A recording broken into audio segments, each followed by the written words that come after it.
सर्वांना बघा, आता आपण जो आपला महत्त्वाचा टॉपिक आहे, महत्त्वाचा म्हणण्यापेक्षा याच्यावर राज्यसेवा प्रीला प्रश्न दुर्मिळ झालेला येणं झालं, पण हा टॉपिक हा एकदम कन्सेप्च्युअल टॉपिक आहे. हा टॉपिक जर तुम्हाला समजला तर तुम्हाला एकदा जर समजला तर पुन्हा त्या टॉपिककडे बघायची गरज नाही. आणि तुमचा हा टॉपिक मी निश्चित सांगतो तुम्हाला इतका भारी समजेल की आय गॅरंटी यू की तुम्हाला काहीही वेगळं करायची गरज लागणार नाही. तुम्ही जर एवढं जर मी नोट्समध्ये दिलं आहे तेवढं जरी केलं तरी मोर दॅन सफिशियंट आहे. ओके, आता बघा काय टॉपिकचं नाव आहे तर राष्ट्रीय उत्पन्न. ओके, तर राष्ट्रीय उत्पन्न म्हणजे काय? जसं आपलं वैयक्तिक उत्पन्न असतं तसं प्रत्येक राष्ट्राचं उत्पन्न असतं. म्हणजे समजा तुम्ही एखादा व्यवसाय करताय, त्या व्यवसायातून तुम्हाला 10,000 रुपये भेटतात, हे तुमचं वैयक्तिक उत्पन्न झालं. ठीक आहे, पण राष्ट्राचं पण उत्पन्न असेल ना, जसं USAचं उत्पन्न असेल, इंडियाचं उत्पन्न असेल, प्रत्येक राष्ट्राचं उत्पन्न असेल, ते आपल्याला काढायचं. ठीक आहे, मग आपण म्हणतो ना राष्ट्राचं उत्पन्न म्हणजे काय? मग आपण म्हणतो GDP, भारतात GDP एवढा आहे, भारत GDPमध्ये एवढा रँकला आहे, भारत GNPमध्ये एवढा रँकला आहे. ठीक आहे, नेमकं GDP GNP म्हणजे काय? ओके, ती आपण संकल्पना आता बघणार आहोत. त्यासाठी आपण आता आधी काही मूलभूत संकल्पना बघून घेऊया. ओके, आता राष्ट्रीय उत्पन्न, तर उत्पन्नामध्ये त्याच्या आधी उत्पन्न म्हणजे काय बघूया. उत्पन्न म्हणजे काय? विविध स्रोतांतून मिळणारं उत्पन्न, जे सोर्सेस आहेत त्याच्यातून मिळणारं उत्पन्न. म्हणजे तुम्ही जर कामाला जात असाल, एखाद्या नोकरी करत असाल, तुम्हाला मजुरीच्या स्वरूपात मिळेल. ठीक आहे, एखादा शेती कामात जर शेतमजूर असेल, ठीक आहे, किंवा एखादा नोकरीवर करत असेल त्याला पगार मिळेल. ओके, मजुरी पगार, तसं व्याज उत्पन्न, देणग्या, हे सगळं काय झालं? उत्पन्न झालं. देणग्या पण उत्पन्नच झालं. ठीक आहे, पण ह्या उत्पन्नाचे 2 प्रकार पडतात. उत्पन्न म्हणजे काय? थोडक्यात तुम्हाला येणारी इन्कम कुठल्याही स्वरूपात असू दे, त्याचे 2 प्रकार पडतात. नीट बघा, आता हा फरक लक्षात ठेवायचा तुम्हाला. उत्पन्नाचे 2 प्रकार कुठले? एक घटक उत्पन्न आणि एक गैरघटक उत्पन्न. घटक उत्पन्न म्हणजे कुठलं? त्यात उत्पादनाचे 4 घटक समजले जातात. उत्पादनाचे घटक कुठले? 4. कुठले? भूमी, श्रम, भांडवल आणि उद्योजकता. भूमी, श्रम, भांडवल आणि उद्योजकता. भूमीला कशा स्वरूपात मोबदला मिळतो? खंडाच्या स्वरूपात, म्हणजे रेंट. समजा तुम्ही तुमची जमीन एखाद्याला कसायला दिली. ठीक आहे, समजा ही 1 एकर जमीन आहे, तुम्ही ते एखाद्याला कसायला दिली. समजा तो 10,000 रुपये खंडाने देईल तुम्हाला, आपण त्याला खंड म्हणतो, त्याला 10,000 रुपये खंड वार्षिक देईल. तो झाला भूमीला कशा स्वरूपात मोबदला मिळणार? खंडाच्या स्वरूपात. श्रम, समजा तुम्ही काम केलं एखाद्या शेतात तर तुम्हाला मजुरी मिळणार. भांडवल, समजा तुम्ही भांडवल एखाद्याला दिलं, समजा एखाद्याला 10 लाख रुपये दिले, तो म्हटला मी तुला याच्यावर 10% व्याजाने पैसे दरवर्षाला देणार, म्हणजे काय? भांडवलला व्याजाच्या स्वरूपात. आणि उद्योजकताने जर पैसे गुंतवले एखाद्या उद्योगात, त्याला नफ्याच्या स्वरूपात मोबदला मिळणार. म्हणजे उत्पादनाचे किती घटक आहेत? असे 4 घटक आहेत. ठीक आहे, याला घटक उत्पन्न म्हणतात. घटक उत्पन्न म्हणजे काय? ह्या 4 घटकांपासून मिळणाऱ्या उत्पादनाला घटक उत्पन्न म्हणतात. हा फरक कळला? आता बघा गैरघटक उत्पन्न म्हणजे काय? कोणत्याही प्रकारचे त्याग न करता प्राप्त झालेले उत्पन्न. म्हणजे काय? आयतं बसून येणार, फुकटचं येणार उत्पन्न. थोडक्यात आईत खाऊ, कळलं का? फुकटचं उत्पन्न, काही नाही. म्हणजे समजा तुम्ही थोडक्यात असं म्हणू शकतो आपण, आधी तर बसलोय, आपल्या घरचे तर आपल्याला दर महिन्याला 5-6 हजार रुपये पाठवतात पुण्यात असेल तर.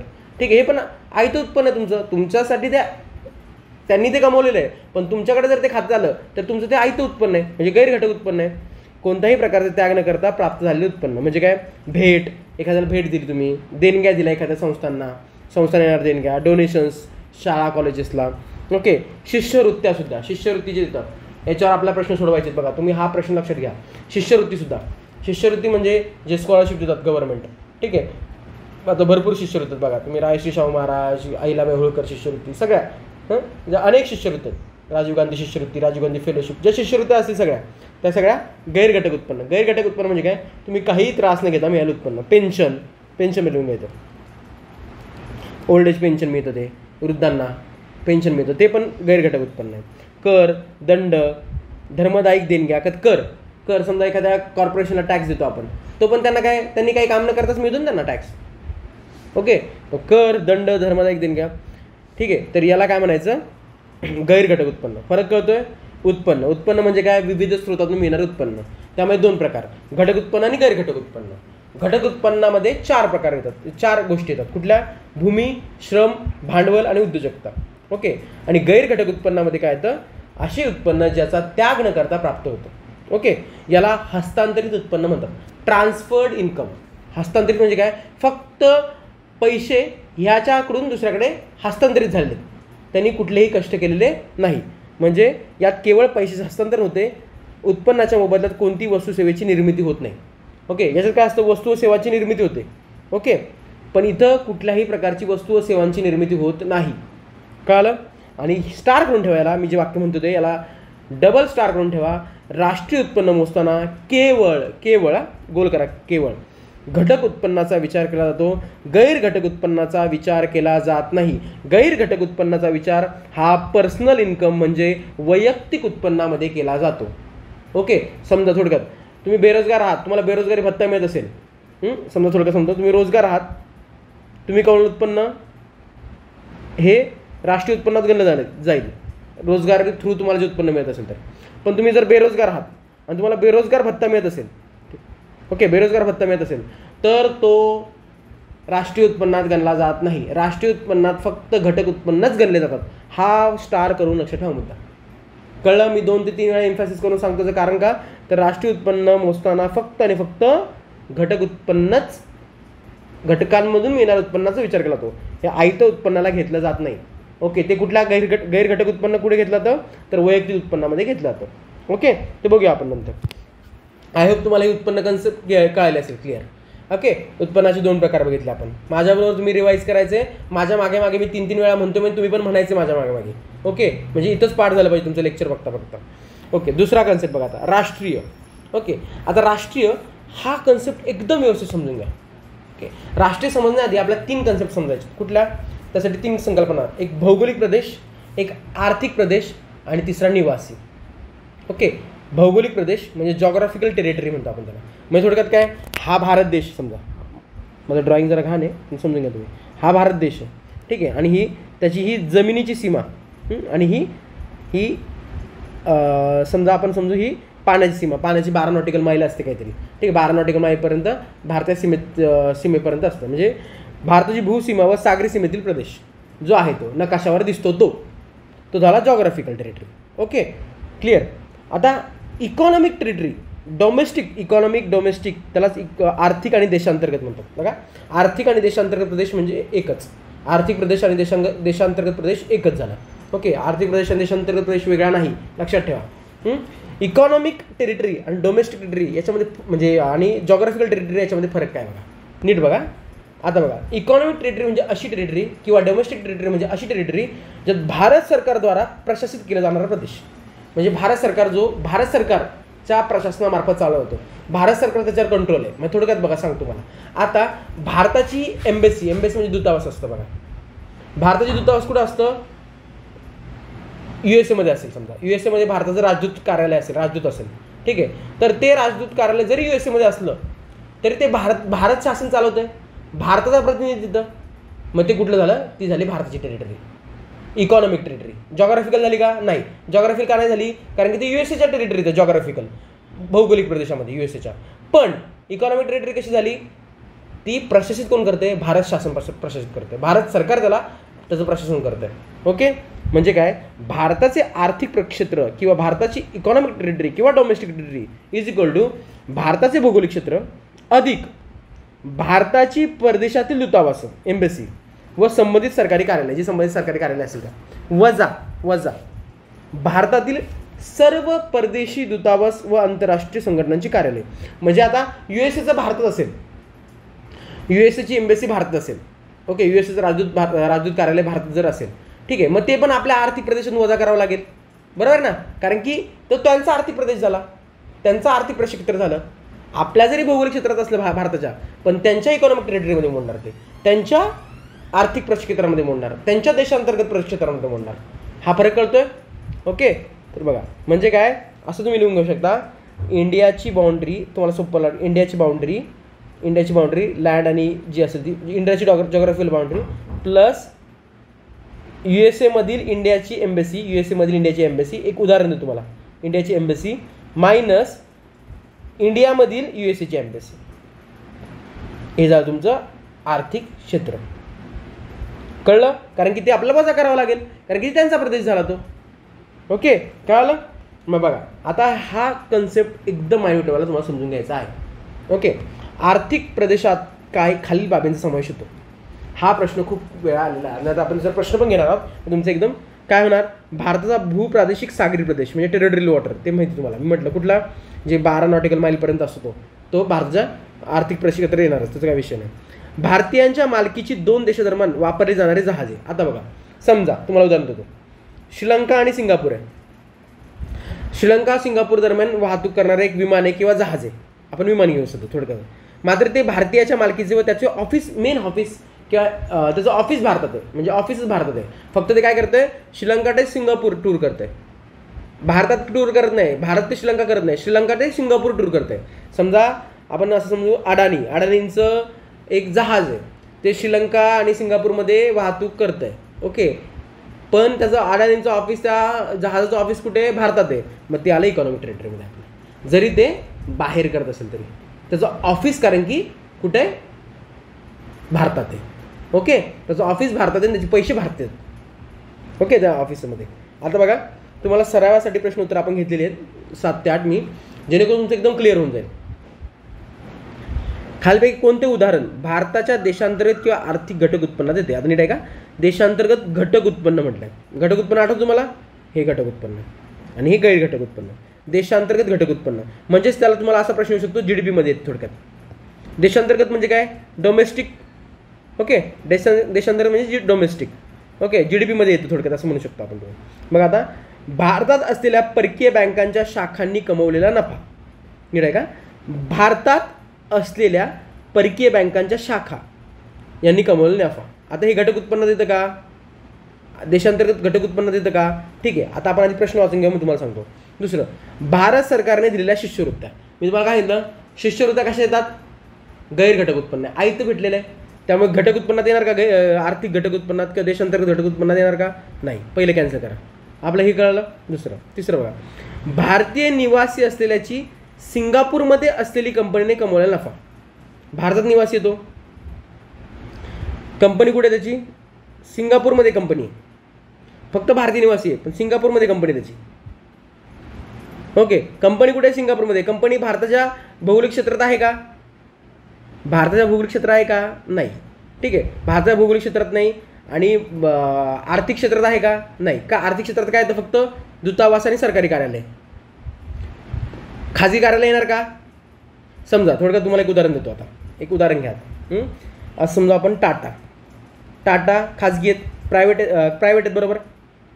फरक समजून घ्या, टाटा प्रायव्हेट आहे, टाटाची सिंगापूरमध्ये एक कंपनी आहे, टाटा सिंगू असं लक्षात ठेवा. टाटा सिंगा अशी कंपनी ना समजू आपण असं. ओके, तो टाटा भारतीय आहेत, त्यांची सिंगापूरमध्ये कंपनी आहे, ती सिंगापूरमध्येच काम करते, सिंगापूरमध्येच नफा कमवते. ती येईल का आर्थिक प्रक्षेत्रात. आर्थिक प्रक्षेत्रात काय येतं, काय म्हटलं आपण, भारताचं भौगोलिक क्षेत्रात आहे का ती, सिंगापूरमध्ये. म्हणल्यावर ती येणार का, नाही. परत काय येतं, भारताची परदेशातील दूतावास व संबंधित सरकारी कार्यालय. काय म्हटलं आपण, सरकारी कार्यालय. खाजगी कार्यालय म्हटलं का इथं, नाही. खाजगी येणार का, नाही. ओके, खाजगी येणार का, खाजगी कार्यालय. म्हणून काय तर खाजगी कार्यालय येणार का, नाही. ओके, क्लिअर आहे. जर हेच असं असतं, समजा असं असतं की भारताचं सरकारचं समजा आपण समजू एक ऑफिस असतं, कुठलं ऑफिस असतं समजा आपण समजू की एक उदाहरण घेऊ आपण, पासपोर्टचं ऑफिस असेल भारताचं, पासपोर्टचं ऑफिस. ते येणार का, येणार, कारण की भारत शासनाद्वारा प्रशासित येते, ते येणार. इथे काय, हे प्रायव्हेट आहे, ते सिंगापूरच्या गव्हर्नमेंटच्या अंडर आहे आणि सिंगापूरच्या गव्हर्नमेंट त्याचं प्रशासन करते. हा फरक कळतो की तुम्हाला. ओके, मग ते येणार का, नाही. ओके, अमेरिकन दूतावासात भारतीयांना मिळालेला पगार. तर अमेरिकन दूतावास, मी काय म्हटलं, भारतीय आर्थिक प्रक्षेत्रात भारतातले इतर देशांचे दूतावास येणार का, नाही येणार, कारण की आपण ते वजा करतो त्याच्यातून. मग त्यात किती भारतीय कामाला असू दे, ते आपल्या टेरिटरीमध्ये येणार का, डोमेस्टिक टेरिटरीमध्ये येणार का, नाही. फरक कळतोय का. मग त्यात भारतीय असो किंवा अमेरिकन असो मॅटर करत नाही, तिथून मिळणारा पगार लोकांना मॅटर करत नाही. अमेरिकन दूतावासात भारतीयांना मिळालेला पगार मॅटर करत नाही, तो आपल्या इकॉनॉमिक टेरिटरीमध्ये मोडत नाही. क्लिअर आहे का, फरक कळतोय. आता हा पगार कशात येणार बघा, GNP मध्ये येणार, GDP मध्ये येणार नाही, मात्र GNP मध्ये येणार. बघूया आपण GNP मध्ये कसं येणार. ओके, मी तुम्हाला सांगतो नंतर ते. कळलं, म्हणजे B येणार नाही, C येणार नाही, D येणार नाही. आता बघा, पहिलं भारतात असलेल्या परकीय बँकांच्या शाखांनी कमवलेला नफा. ठीक आहे, काय म्हटलं आपण, काय वजा करायचं फक्त आपल्याला इथून, परकीयांचे काय करायचे, परकीयांचे फक्त परदेशी दूतावास वजा करायचे आणि आंतरराष्ट्रीय संघटनांची कार्यालय वजा करायची आहेत. म्हणजे ILOचं कार्यालय असेल, इंटरनॅशनल लेबर ऑर्गनायझेशनचं, युनोचं असेल किंवा कोणाचं कार्यालय असेल ते फक्त वजा करायचं आपल्याला. आपल्या परकीय बँकांच्या शाखा बिका वजा करायचे आहेत का? नाही. आपल्याला फक्त वजा काय करायचं इथं लक्षात घ्या, फक्त आंतरराष्ट्रीय संघटनेची कार्यालय आणि परदेशी दूतावास, ओके, किंवा त्यांची सरकारी कार्यालय. बँका सरकारीमध्ये मोडत नाही, लक्षात ठेवा. ओके, त्या बँकांना धरलं जाणार नाही. त्यांची शाखा असेल, परकीय बँकांची शाखा, त्यांची कमाल उत्पन्न ऑब्व्हियसली येणार. परकीय बँकांची शाखा भारतात देशांतर्गत परिषद असल्याने हे देशांतर्गत घटक उत्पन्नात गणले जाते. क्लिअर आहे का हा मुद्दा? तुम्हाला हा मुद्दा क्लिअर झाला का? मला असं फक्त प्रत्येकाने हे झाल्यानंतर लेक्चर बघितल्यानंतर सर यस मला हा मुद्दा क्लिअर झाला आहे, टेलिग्रामला सांगा की सर यस मला हे आजपर्यंत कळलं नव्हतं, पहिल्यांदा एवढं चांगलं कळलं आहे, माझ्या टेलिग्रामला मला कळवा की बाबा यस. आणि जरी नसेल कळालं तरी मला कळवा सर की मला हा मुद्दा कळला नाही, परत एक्सप्लेन करा. मी प्रत्येकाला म्हणजे तेव्हा पुन्हा एकदा वाटलंच तर टेलिग्रामला सांगेन. ओके, डोंट वरी, फक्त समजून घ्या एकदा व्यवस्थित, एकदम सोपं आहे. ओके, देशांतर्गतला मी GDP काय म्हटलं बघा, GDPचा फुल फॉर्मच काय? Gross domestic product. डोमेस्टिक म्हणजे देशांतर्गत. ओके, क्लिअर आहे का? आता दुसरा प्रश्न बघा, मी तुम्हाला त्यासाठी एवढे प्रश्न घेतले बघा. खालपैकी कोणते उदाहरण देशांतर्गत प्रदेशात येते? देशांतर्गत प्रदेशात इंडियाच्या बरं का, खाली उदाहरण भारताच्या, असं भारताच्या लिहा, भारत इथं भारताच्या लिहा प्रत्येका नोट्समध्ये. खालपैकी कोणते उदाहरण भारताच्या देशांतर्गत प्रदेशात येते? डोमेस्टिक म्हटलं आहे, तोच प्रश्न आहे डोमेस्टिकचा. ओके, भारत स्थित परकीय कंपन्यांनी भारतात आहे, भारत स्थित म्हणजे भारतात आहे, परकीय कंपन्यांनी भारतात कमवलेला नफा किंवा उत्पन्न. मी म्हटलं भारतात आहे, भारताच्या आर्थिक क्षेत्रात आलं का? देशांतर्गत प्रदेशात आलं का? आलं. साधारण ना. परकीय कंपन्या आपल्या वगळायच्या नाही, आपला वगळायचं काय? फक्त परकीय दूतावास आणि काय वगळायचं आपला? परकीय दूतावास आणि आंतरराष्ट्रीय संघटनांची कार्यालय वगळायचे किंवा परकीय सरकारची कार्यालय वगळायचे. परकीय कंपन्या खाजगी असतात, त्या वगळायच्या का आपल्याला? नाही. जर असं इथं म्हटलं असतं भारत स्थित परकीय सरकारी कंपन्यांनी, मग आलं असतं ते, मग ते GDP मध्ये आलं नसतं. ओके,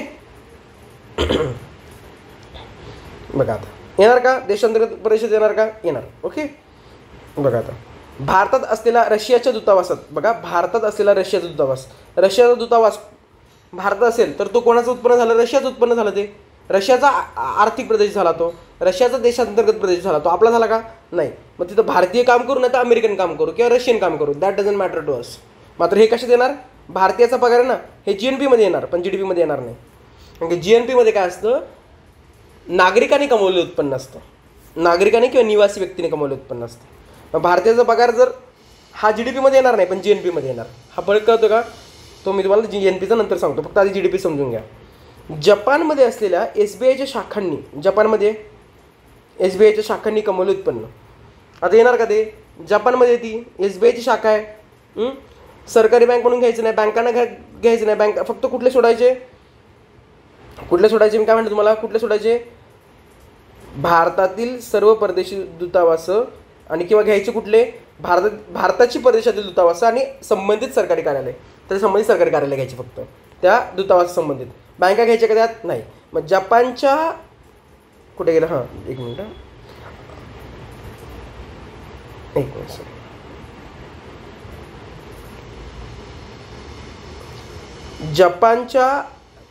जपानमध्ये असलेल्या SBIच्या शाखांनी कमवलं उत्पन्न किंवा नफा हा जपानच्या आर्थिक प्रदेशात येणार, बरोबर ना? जपानच्या जॉग्राफिकल टेरिटरीमध्ये येतो आणि आर्थिक प्रदेशात पण त्यांच्याच येणार, कारण की ते खाजगी आहे.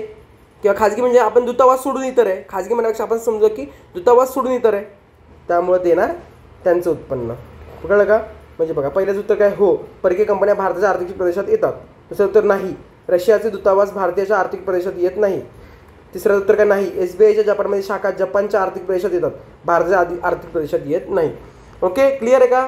फक्त दूतावास आणि दूतावासात संबंधित सरकारी कार्यालय हे लक्षात ठेवा, बाकी काही लक्षात ठेवू नका. एकदम सोप्पं आणि साधं. क्लिअर? आता बघा, मी तुम्हाला अजून प्रश्न घेतात. आता हे मला लिहायला खूप वेळ लागतो, पण मी प्रश्न घेतात. सोप्पं आहे, तुम्हाला सांगतो, एवढं काही नाही. How will you treat the following in the calculation of gross domestic product of India? म्हणजे GDP मध्ये काय येतं? थोडक्यात तेच देशांतर्गत घटकामध्ये काय येतं. ओके, बघा आता नीट आहे. Give reasons for your answer. Profit earn by branch of foreign bank in India. मी काय म्हटलं आता? फॉरेन बँकची ब्रांच आहे. ओके, फॉरेन बँकची ब्रांच कशात आहे? इंडियामध्ये. मी तुम्हाला काय म्हटलं, ती येणार का भारताच्या आर्थिक क्षेत्रात प्रदेशात? येणार का? येणार, कारण की ही खाजगी आहे. फॉरेन बँक आहे ती. बँक आपण काय दूतावासात का? दूतावास आहेत का ते? नाही. मग ते येणार का? GDP मध्ये येणार. Okay. Salaries of Indian employees working in embassy of Japan in India. Okay. आता इंडियन एम्प्लॉई कुठे काम करतायत? जपानच्या एम्बेसीमध्ये. जपानची एम्बेसी कुठे? भारतात आहे. आणि भारतात जपानची एम्बेसी असेल तर ती जपानची एम्बेसी कोणाच्या आर्थिक प्रदेशात गेली? जपानच्या गेली. मग जपानमधच्या एम्बेसीत काम करणारे भारतीय असो, जॅपनीज असो, अमेरिकन असो, ते कुठे गेले? त्यांच्या GDP मध्ये गेले, जपानच्या. आपल्या GDP मध्ये येणार का ते? नाही. ओके. आता दुसरं बघा, तिसरं वाक्य बघा. Salary of residents of Japan working in Indian embassy in Japan. म्हणजे जपानमध्ये भारताचा दूतावास आहे. ओके. जपानमध्ये भारताचा दूतावास आहे, पण तिथं जापनीज काम करतात. मात्र भारताचा दूतावास हे कोणाचा प्रदेश आहे? भारताचा आर्थिक प्रदेश आहे, जरी ते जपानमध्ये असतं तरी. मग ते कोणाचं तिथं जापनीज काम करो किंवा कोणी काम करो, घेऊन देणं नाही. ते कोणा GDP मध्ये येणार? भारताच्या GDP मध्ये येणार. कळलं का? म्हणजे काय बघा. यस, पहिले yes, it will be included in the GDP of India as profits are earn within the domestic territory of India. दुसरं का? No, it will not be included in the gross domestic product of India as the embassy of Japan is not part of the domestic territory of India. तिसरं बघा. Yes, it will be included in the gross domestic product of India as the Indian embassy is a part of the domestic territory of India. कळलं? I hope तुम्हाला clear झालं असेल. Okay. तिसरं बघा आता पुढचं. How will you treat the following items in the calculation of domestic income and national income of India. आता domestic income म्हणजे देशांतर्गत घटक आणि राष्ट्रीय उत्पन्न. आता बघा. Profits earn by a branch of foreign company in India. कसे देणार? फॉरेन कंपनी म्हटलं काय? कुठे? इंडियात कंपनी, फॉरेन कंपनी असली, इंडियात असली, मग ती येणार आपल्या GDP मध्ये येणार, म्हणजे डोमेस्टिकमध्ये येणार. हे डोमेस्टिकमध्ये इन्कम आहे. ओके. दुसरं बघा. Salaries of Indian employees working in Chinese embassy in India. Chinese embassy आहे. चायनीज एम्बसी म्हणलं चायनाचं झालं प्रोडक्ट. चायनीज एम्बसी ना म्हणलं ते आपल्याला येणार का? नाही. तो पण नॅशनल इन्कममध्ये येणार ते, कारण का इंडियन एम्प्लॉईज आहेत ते. इंडियन नॅशनल इन्कममध्ये काय येणार? नॅशनल इन्कममध्ये काय येतं? नॅशनल इन्कममध्ये म्हणजे त्याला GNP म्हणतात. नॅशनल इन्कममध्ये काय येतं? किंवा GNP ॲट फॅक्टर कॉस्ट आला की GNI होतो. सांग तुम्हाला ते काय येतं पूर्ण प्रॉपर नंतर. GNP मध्ये येतं, आणि GNP मध्ये आल्यावर किंवा नॅशनल प्रोडक्टमध्ये आल्यावर कोणतं येतं? तर भारतीय नागरिकांनी किंवा निवासींनी कमवलेलं उत्पन्न येतं. ओके. त्यामध्ये नॅशनल इन्कममध्ये येणार. Retained earnings of foreign companies from India. आता बघा. Retained earnings of foreign companies. Foreign companies कुठे आहेत? इंडियामध्ये. घेऊन देणं काय? फॉरेन कंपनी इंडिया दिसलं, विषय संपला. रिटेन्ड अर्निंग वगैरे मरू आपल्या काय घेऊन देणं. फॉरेन कंपनीज फ्रॉम इंडिया दिसलं, इंडियात ती फॉरेन कंपनी म्हणजे येणार ती डोमेस्टिकमध्ये. Salary of residents of France. बघा. Salary of residents of France working in Indian embassy in France. Okay. घेऊन देणं काय? इंडियन एम्बसी कोणाची? भारताची आली. इंडियन एम्बसी कोणाच्या आली? GDP मध्ये आली. डोमेस्टिक आर्थिक प्रदेश क्षेत्रात आली भारताच्या. म्हणल्यावर तिथं फ्रान्सवाला काम करू ना, ते कोणी काम करू, घेऊन नाही का आपला? नाही. मग काय आले आपले? डोमेस्टिक इन्कममध्ये किंवा GDP मध्ये आले आपल्या. ओके. ही नॅशनलमध्ये आली, ही डोमेस्टिक, ही domestic. Profits of Tata industries from its business in Australia. Tata इंडस्ट्रीजचा बिझनेस आहे तो ऑस्ट्रेलियात आहे. ठीक आहे. सरकारी आहे का हे? भारत सरकारचं. टाटा काय सरकारी कंपनी का? खाजगी कंपनी. ती ऑस्ट्रेलियात गेली, तिने बिझनेस टाकला आणि तिथंच पैसे कमवते. ती कशात गेली? ऑस्ट्रेलियाच्यात गेली ना ती, म्हणजे आलं ते नॅशनल इन्कम. कारण का टाटा भारतीय आहेत, भारतीय नागरिक आहेत टाटा. ओके. कळलं का? हे नॅशनल इन्कम झालं, डोमेस्टिक नाही. तर नॅशनल इन्कमसाठी काय लागतं बघा, लक्षात ठेवा, फरक लक्षात ठेवा. नॅशनल इन्कमसाठी भारतीय नागरिकाने किंवा निवासी व्यक्तीने, निवासी म्हणजे काय सांगतो मला, नागरिक किंवा निवासी व्यक्तीने कमवले उत्पन्न, हा फरक लक्षात ठेवा. नागरिक किंवा निवासी दोन्ही शब्द आले तरी बोलायचे, नागरिक किंवा निवासीने कमवले उत्पन्न. मग टाटा भारताचे नागरिक आहेत. ओके. मग त्याला नॅशनल इन्कममध्ये, मात्र GDP मध्ये येणार का ते? नाही. फरक कळला? हा क्लिअर आहे? त्याचा आन्सर सर बरोबर. शेवटचा एक प्रश्न घेतला ना, जाऊन डिटेल कळून जाईल. Okay. Which of the following be a part of domestic factory income? घटक उत्पन्न. घटक उत्पन्न बघा, आता घटक उत्पन्न म्हटलंय, घटक उत्पन्न म्हटलंय, डोमेस्टिक म्हटलंय. Get reasons for your answer. Old age pensions given by the government. आता ओल्ड एज पेन्शन कसं देतो, काय म्हणतो मला? पेन्शन आयतं भेटणारे गैर घटक उत्पन्न. मला येणार का घटक उत्पन्नात? पहिलं गेलं फॅक्टर इन्कम फ्रॉम ॲब्रॉड. आता फॅक्टर इन्कम फ्रॉम ॲब्रॉड हे नॅशनल इन्कममध्ये येतं. सांगतो मला पुढे ते कसं येतं. ठीक आहे. Salaries to Indian residents working in Russian embassy. Russian embassy म्हटलं रशियाचा प्रदेश झाला तो, जिथं नाव आलं ना इंडियन एम्बसी ते इंडियाचा प्रदेश, रशियन एम्बसी म्हटलं का रशियाचा प्रदेश. ठीक आहे. मग तो आपल्या डोमेस्टिक प्रोडक्टमध्ये येणार का? नाही येणार. ओके. मात्र तो इंडियन रेसिडेंट आहे, मला कशी देणार, नॅशनल इन्कममध्ये येणार. ओके, आणि भारताचा नागरिक आहे तो. प्रॉफिट्स, प्रिफिट झालं बघा, प्रॉफिट्स करा. Profits earn by a company in India which is owned by non resident. Okay, आता नॉन रेसिडेंटनी ओन केलेली आहे पण इंडियामध्ये आहे ती, मग भारताच्या GDPमध्ये येणार ती. क्लिअर बघा, त्यामुळे ही उदाहरणं घेतली सगळी. हे बघा, एवढी उदाहरणं त्यासाठी घेतली. बघा, सगळं तुम्हाला आता क्लिअर झालं असेल की काय डोमेस्टिक इन्कम आहे आणि काय नॅशनल इन्कम आहे. ओके, देशांतर्गत आणि राष्ट्रीय उत्पन्न याच्यात फरक समजून घ्या. देशांतर्गत म्हणजे फक्त काय लक्षात ठेवायचं की आपल्या एम्बसी तिकडच्या घ्यायच्या आणि इकडच्या एम्बसी वजा करायच्या आणि आंतरराष्ट्रीय कार्यालय वजा करायची, बाकी सगळं आपल्यात घ्यायचं डोमेस्टिकमध्ये. आणि नॅशनल इन्कममध्ये काय लक्षात ठेवायचं, फक्त एकच लक्षात ठेवायचं, भारताचा नागरिक आहे का तो बघायचं. मग ते कुठे असो, फक्त एक लक्षात ठेवायचं, त्याची कंपनी कुठे आहे काय घेणं नाही, कंपनी कुठे असो, तो भारताचा नागरिक असेल ना, जगाच्या कुठल्याही पाठीवर तो, जगाच्या पाठीवर कुठेही तो कमवत असो. समजा उद्या मी गेलो आणि दुबईमध्ये जॉब करायला लागलो, दुबईचं मला पेमेंट भेटतं, तरी मी भारताचा नागरिक आहे, पैसे कमवतो, ते माझ्या GNPमध्ये येणार. GDPमध्ये येणार का, नाही. मग मी बाहेर कमवतो, बाहेरच करतो. ओके, GDP कळाला. GDP आणि GNP मधला फरक, फक्त GNPमध्ये तुम्हाला काय लक्षात ठेवायचं की नागरिकांनी कमवलं उत्पन्न. ओके, नागरिक किंवा निवासींनी कमवलं उत्पन्न. ओके, आता निवासी बघा, निवासी संकल्पना तुम्हाला सांगायची. आय होप तुम्हाला हे क्लिअर झालं असेल. मला वाटत नाही याच्यापेक्षा चांगलं आता कोणी सांगू शकतं, एवढं मी सांगितलेलं आहे, सांगण्याचा प्रयत्न केला आहे. त्यासाठी मी उदाहरणं घेतलेली आहेत. ही एकदम उदाहरणं मी 12th इकॉनॉमिक्सचं बुक आहे, कशाचं, CBSEचं, CBSEच्या बोर्ड्सच्या याच्यावरून मी ती उदाहरणं घेतलेली आहेत. डाऊट नट म्हणून एक आहे, तुम्हाला एज्युकेशनल ॲप आहे, त्याच्यावर मी उदाहरणं काढून मी तुम्हाला म्हटलं की तुम्हाला जास्त क्लॅरिटी येण्यासाठी याच्यापेक्षा जास्त कन्सेप्च्युअल कोणीही सांगणार नाही आणि याच्यापेक्षा जास्त भारी तुम्हाला समजणार नाही.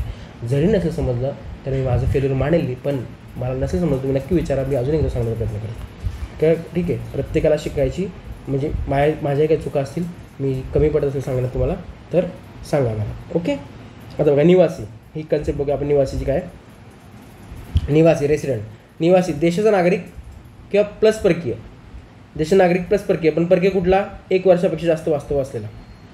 ओके, निवासीमध्ये व्यक्ती आणि संस्था दोन्ही येतात, निवासीमध्ये व्यक्ती आणि संस्था दोन्ही येतात. देशाचा नागरिक कुठला, देशाचा नागरिक निवासी असू शकतो किंवा निवासी असू शकतो. देशाचा नागरिक हा निवासी असू शकतो किंवा गैरनिवासी असू शकतो, म्हणजे थोडक्यात NRI म्हणतो आपण, बरोबर ना. नागरिक म्हणजे कोण, जो भारताचा पासपोर्ट धारण करतोय, भारताचा पासपोर्ट किंवा विजा धारण करतोय. ओके, आणि तो निवासी असू शकतो, म्हणजे भारतात राहत असू शकतो. निवासी म्हणजे काय, सध्या भारतात वास्तव्य करतोय. आणि गैरनिवासी म्हणजे आता NRI लोक असतात बघा, नॉन रेसिडेंट ऑफ इंडिया, म्हणजे काय, आता बरेच लोक भारताचे नागरिक आहेत पण ते बाहेर देशात राहतात, कॅनडामध्ये, USA मध्ये जॉबसाठी. ठीक आहे, देशाचा नागरिक हा निवासी असू शकतो किंवा गैरनिवासी असू शकतो. जे बाहेर देशात राहतात व तिथे एखाद्या आर्थिक प्रक्रियेत सहभागी होतात, त्यांना गैरनिवासी म्हणतात, NRI. ओके, आता देशांतर्गत आर्थिक उत्पाद संकल्पनेत बघा, म्हणजे GDPमध्ये थोडक्यात देशांतर्गत म्हणजे GDPमध्ये निवासी प्लस गैरनिवासींना प्राप्त होणाऱ्या घटक उत्पन्नाचा समावेश होतो.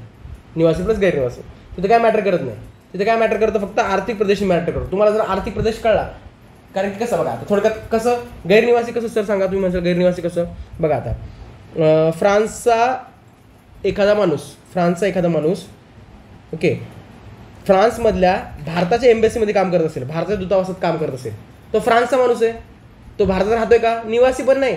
ओके, म्हणजे तो गैरनिवासी आहे, पण तो आपल्या GDPमध्ये येणार का, कारण की तो एम्बेसी आपला प्रदेश आहे, तो एम्बेसी कोणाचा प्रदेश आहे, आपला प्रदेश आहे. ठीक आहे, म्हणजे काय, GDPमध्ये काय तर निवासी प्लस गैरनिवासींना प्राप्त होणाऱ्या घटक उत्पन्नाचा समावेश होतो. ओके, बघा आता राष्ट्रीय उत्पादन संकल्पनेत मात्र नॅशनल प्रोडक्टमध्ये केवळ निवासी किंवा नागरिकांना प्राप्त होणाऱ्या घटक उत्पन्नाचा समावेश होतो, फक्त नागरिकांना किंवा निवासींना. आतापर्यंत MPSCने फक्त नागरिकांना शब्द वापरलेला आहे, त्यामुळे नागरिकांना लक्षात ठेवलं तरी चालेल, पण निवासी शब्द आला तर चुकीचं लिहायचं नाही. निवासींना किंवा नागरिकांना प्राप्त होणाऱ्या घटक उत्पन्नाचा समावेश होतो. नागरिकांना स्टार करून ठेवा, कारण की MPSCने आतापर्यंत नागरिकांना वापरलेला आहे. जर 2 ऑप्शन असेल, नागरिकांना आणि निवासींना, तर तुम्ही मात्र नागरिकांना प्रेफरन्स द्या. ओके, तर नागरिकांना प्राप्त होणारा घटक उत्पन्नाचा समावेश राष्ट्रीय उत्पाद म्हणजे GNP होतो. ओके, ग्रॉस नॅशनल प्रोडक्टमध्ये.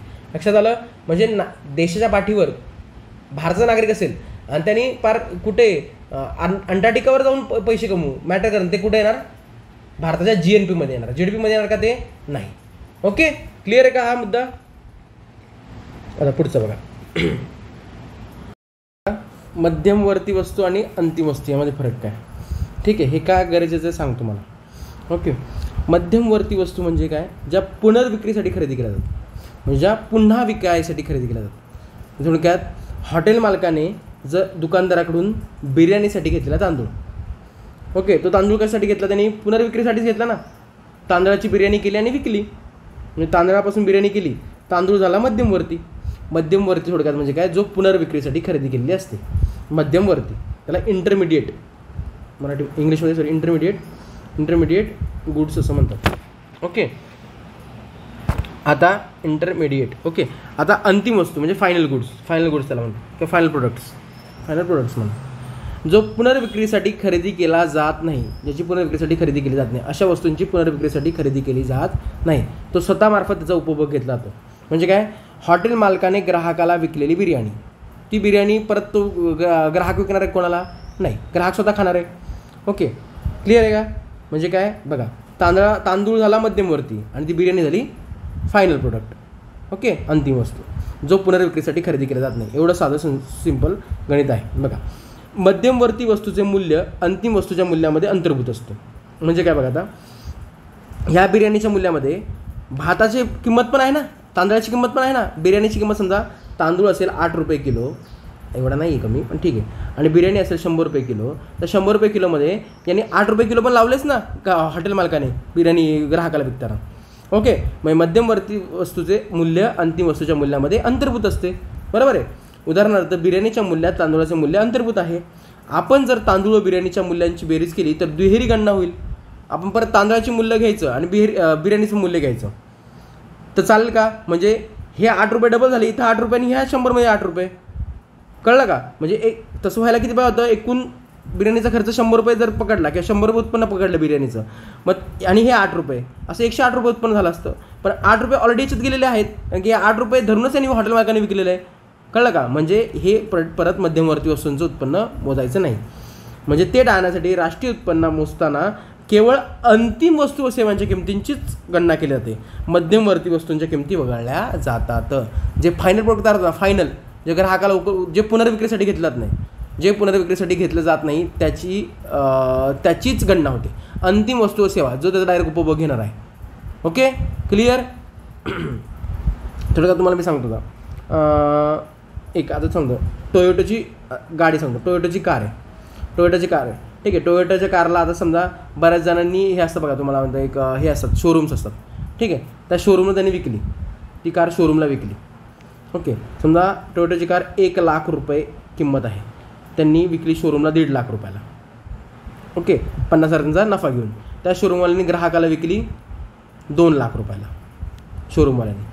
तर आता हे शोरूमवाल्याचे 1.5 लाख रुपये घ्यायचे का? हे टोयोटा कारवाल्याचे 1 लाख रुपये घ्यायचे का? नाही, फक्त ग्राहकाचे 2 लाख रुपये घ्यायचे. कारण की या 2 लाखामध्ये 1 लाख ऑलरेडी 1.5 लाख रुपये ऑलरेडी अंतर्भूत आहे. तशी किंमत, तसं इन्कम किती झालं असतं? 2 आणि 3 4.5 लाख रुपये झालं असतं. म्हणून फक्त काय, राष्ट्रीय उत्पन्न मोजताना फक्त अंतिम वस्तू सेवा, तो ग्राहक पुन्हा विकणार नाही कोणाला, या किंवा ती अंतिम वस्तू आहे याच्या आधारेच त्याची गणना केली जाते. ओके, कळलं का? मध्यमवर्ती आणि किंवा इंटरमिडिएट गुड्स आणि फायनल गुडमधला फरक आहे तुम्हाला काय असं. आता मूल्यवर्धितची संकल्पना, कन्सेप्ट ऑफ व्हॅल्यू ॲडेड, सोपं आहे. आपण एक उदाहरणच घेऊ. हॉटेल मालकाने 3,000 रुपयाचा तांदूळ विकत घेतला. 3,000 रुपयाचा तांदूळ विकत घेतला. या हॉटेल मालकाचा हॉटेल मालकाचा मध्यमवर्ती खर्च, ठीक आहे. 3,000 रुपयाचा तांदूळ विकत घेतला, तो त्याचा मध्यमवर्ती खर्च असेल, कारण की तो पुन्हा विकायसाठी घेतलेला तांदूळ, बिर्याणी करून विकायला. समजा हॉटेल मालकाने 5,000 रुपयाची बिर्याणी करून विकली, त्या 3,000मध्ये 5,000 रुपयाची बिर्याणी करून विकली, तर 5,000 रुपये हे त्याचे व्हॅल्यू ऑफ आउटपुट, प्रधान मूल्य झाले. 5,000 रुपये त्याला त्या 3,000 त्या तांदळापासून मिळाले.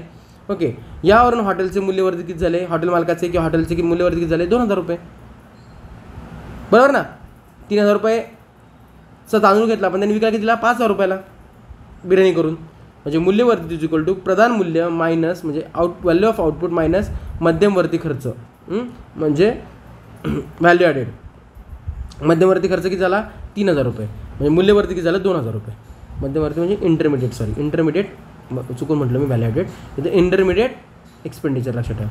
आणि व्हॅल्यू ऑफ आउटपुट 5,000 रुपये आउटपुट आला, माझं मध्यमवर्ती खर्च 3,000 रुपये झाला, आणि व्हॅल्यू ॲडेड किती आला? 2,000 रुपये.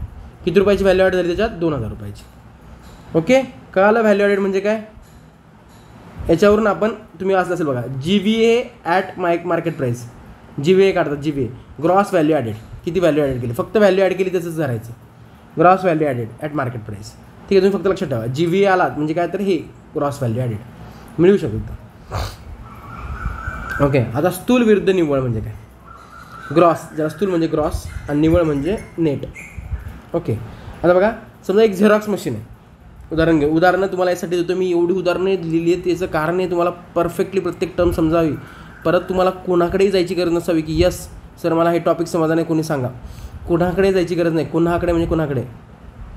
झेरॉक्स मशीन 10 वर्ष चांगली काम करते, नंतर मशीनीची झीज व्हायला लागते, बरोबर आहे. एक मशीन आहे, झेरॉक्स मशीन आहे, त्यातलं समजा मशीनची झीज व्हायला लागणार, जे काहीतरी खराब होणार, मग झीजेचा खर्च भरून काढावा लागतो. तर झीजेचा खर्च भरून काढावा लागतो. निव्वळ मूल्य इज इक्वल टू स्थूल मूल्य वजा घसारा. त्या मशीनचा घसारा धरावा लागेल. ठीक आहे, मग 10 वर्ष मशीन, 10 वर्षानंतर ती हळूहळू घसारा, ती झीज होत राहणार, मशीनीची आउटपुट कमी येत राहणार. म्हणजे आधी एक मशीन 1000 पेपर काढायची एका तासात, ती आता एक मशीन 800 पेपर काढते एका तासात. तीच मशीन आहे, म्हणजे घसारा झाला ना, आउटपुट कमी झाला 200नी. जिचा घसारा झाला ते घसाराचं मूल्य धरायला लागणार ना.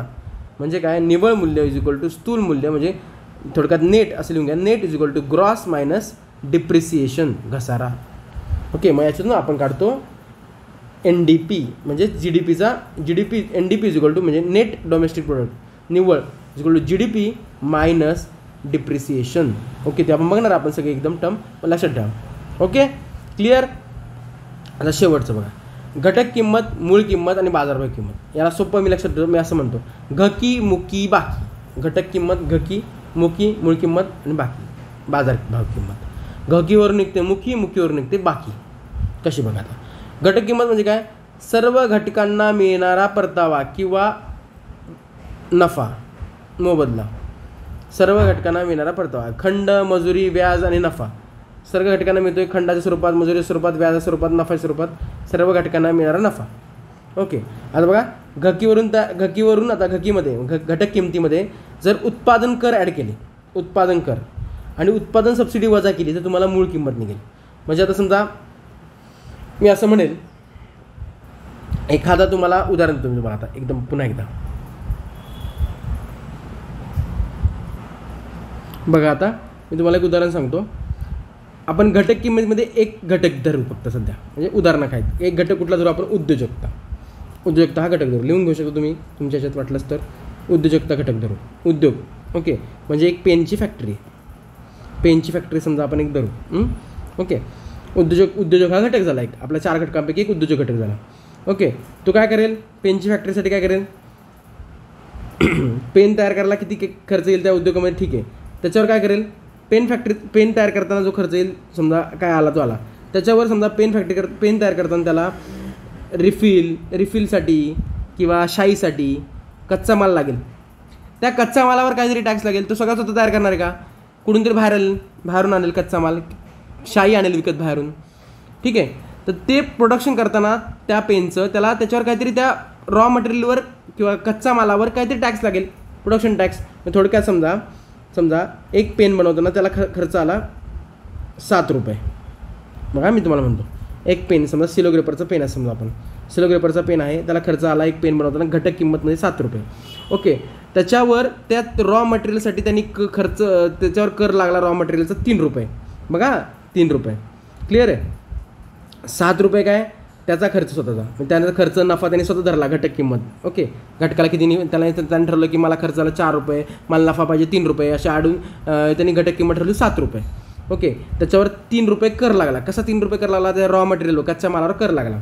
वजा समजा सरकारने त्याला सबसिडी दिली पेनासाठी शैक्षणिक साहित्य म्हणून सबसिडी दिली, तर किती रुपये सबसिडी दिली समजा, तर 3 रुपये त्याला रॉ मटेरियलसाठी कर लागला. पण शासनाला वाटलं की आपण त्याला सबसिडी देऊ काहीतरी बाबा, शैक्षणिक साहित्य म्हणून 2 रुपये सबसिडी दिली. म्हणजे किती झालं बघा, याच्यावर निघाली घटक किंमत 7 रुपये, 3 रुपये उत्पादन कर. उत्पादन नीट फरक आहे का, उत्पादन कर आधी उत्पादन आणि मग उत्पादन म्हणजे प्रोडक्ट. 3 वजा 2 रुपये सबसिडी केली, म्हणजे मूळ किंमत किती आली, 7 3 10 वजा 2 8 रुपये मूळ किंमत. ओके, आता ह्या 8 रुपये हा पेन तयार झाला, मूळ किंमत, पेनाची मूळ किंमत ही झाली, पेन तयार झाला. पण आता पेन तयार झाला, एक क्वांटिटी तयार झाली, एक प्रोडक्ट तयार झाला, त्या पेनावर वेगळा टॅक्स लागणार. एक पेनावर समजा आपण असं की आता एका प्रोडक्टवर टॅक्स लागणार. आधी प्रोडक्शनवर लागत होता, उत्पादनावर लागत होता, आता उत्पादवर लागणार, प्रोडक्टवर लागणार. हा लक्षात ठेवा. प्रोडक्शन आधी काय होतं, प्रोडक्शन मग प्रोडक्ट तयार होतो. आधी उत्पादन होतं मग उत्पाद तयार होतो. इंग्लिशमध्ये लक्षात ठेवा, प्रोडक्शन आणि प्रोडक्ट. ओके. मग आता त्या पेनावर समजा 4 रुपये कर लावला शासनाने.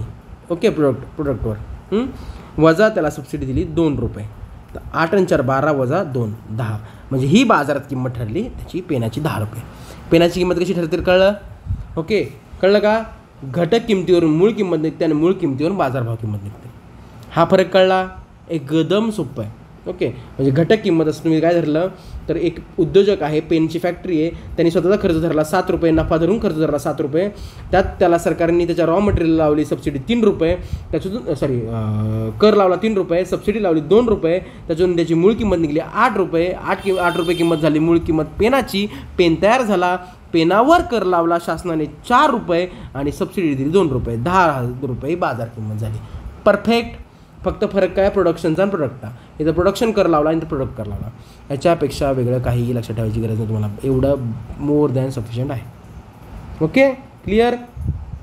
आय होप तुम्हाला क्लिअर झालं असेल. ओके. आता बघा मी तुम्हाला एक चार्ट तयार करून देतो. हा चार्ट प्रत्येकाने काढून घ्या. याच्यानं तुम्हाला कळेल. एक मिनिट बघा आता चार्ट.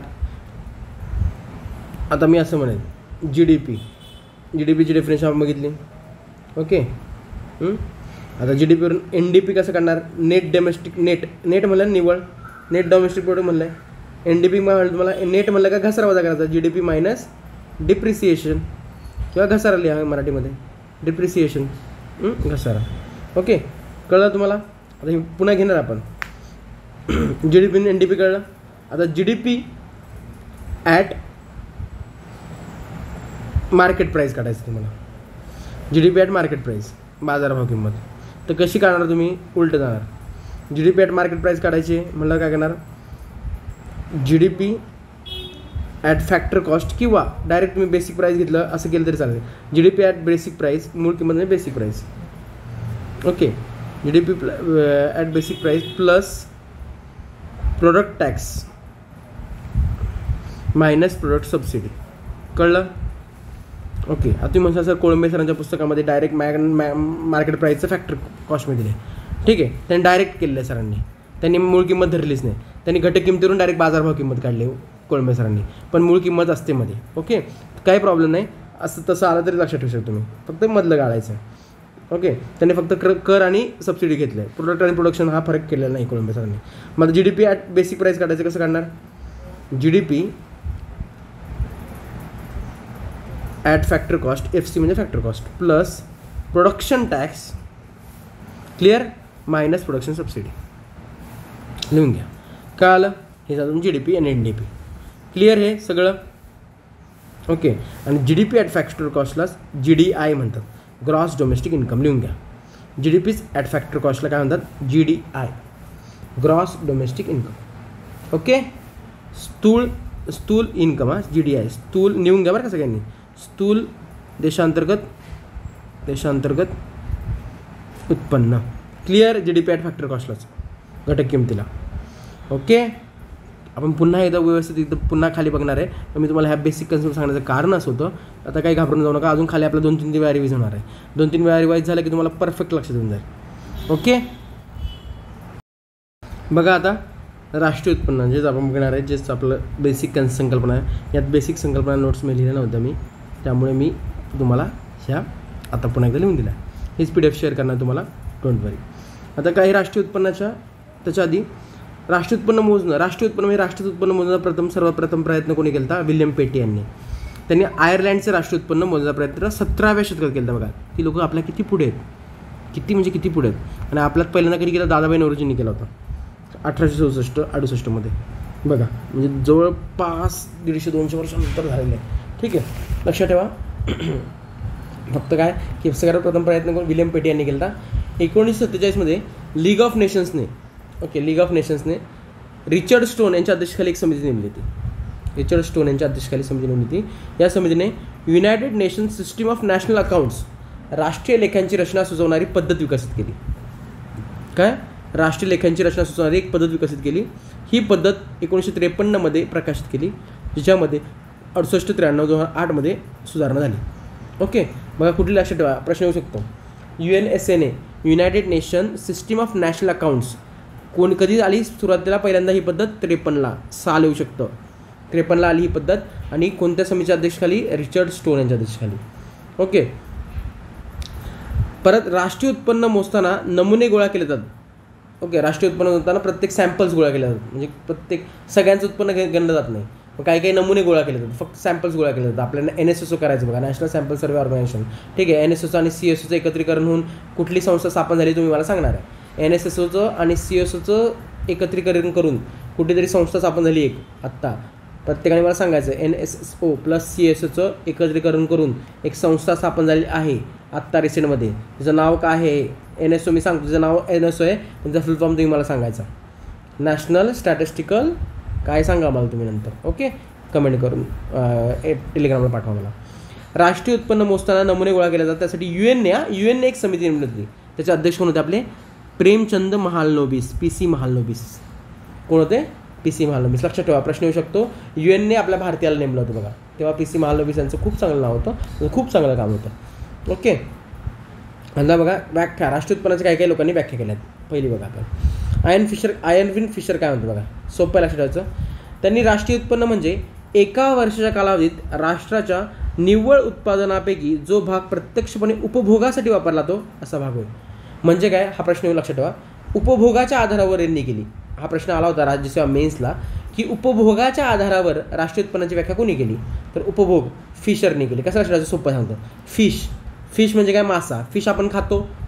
फिश आपण खातो. मी व्हेज आहे, तुम्ही खाऊ शकता. फिश आपण खातो म्हणजे तो उपभोग घेतो फिशचा.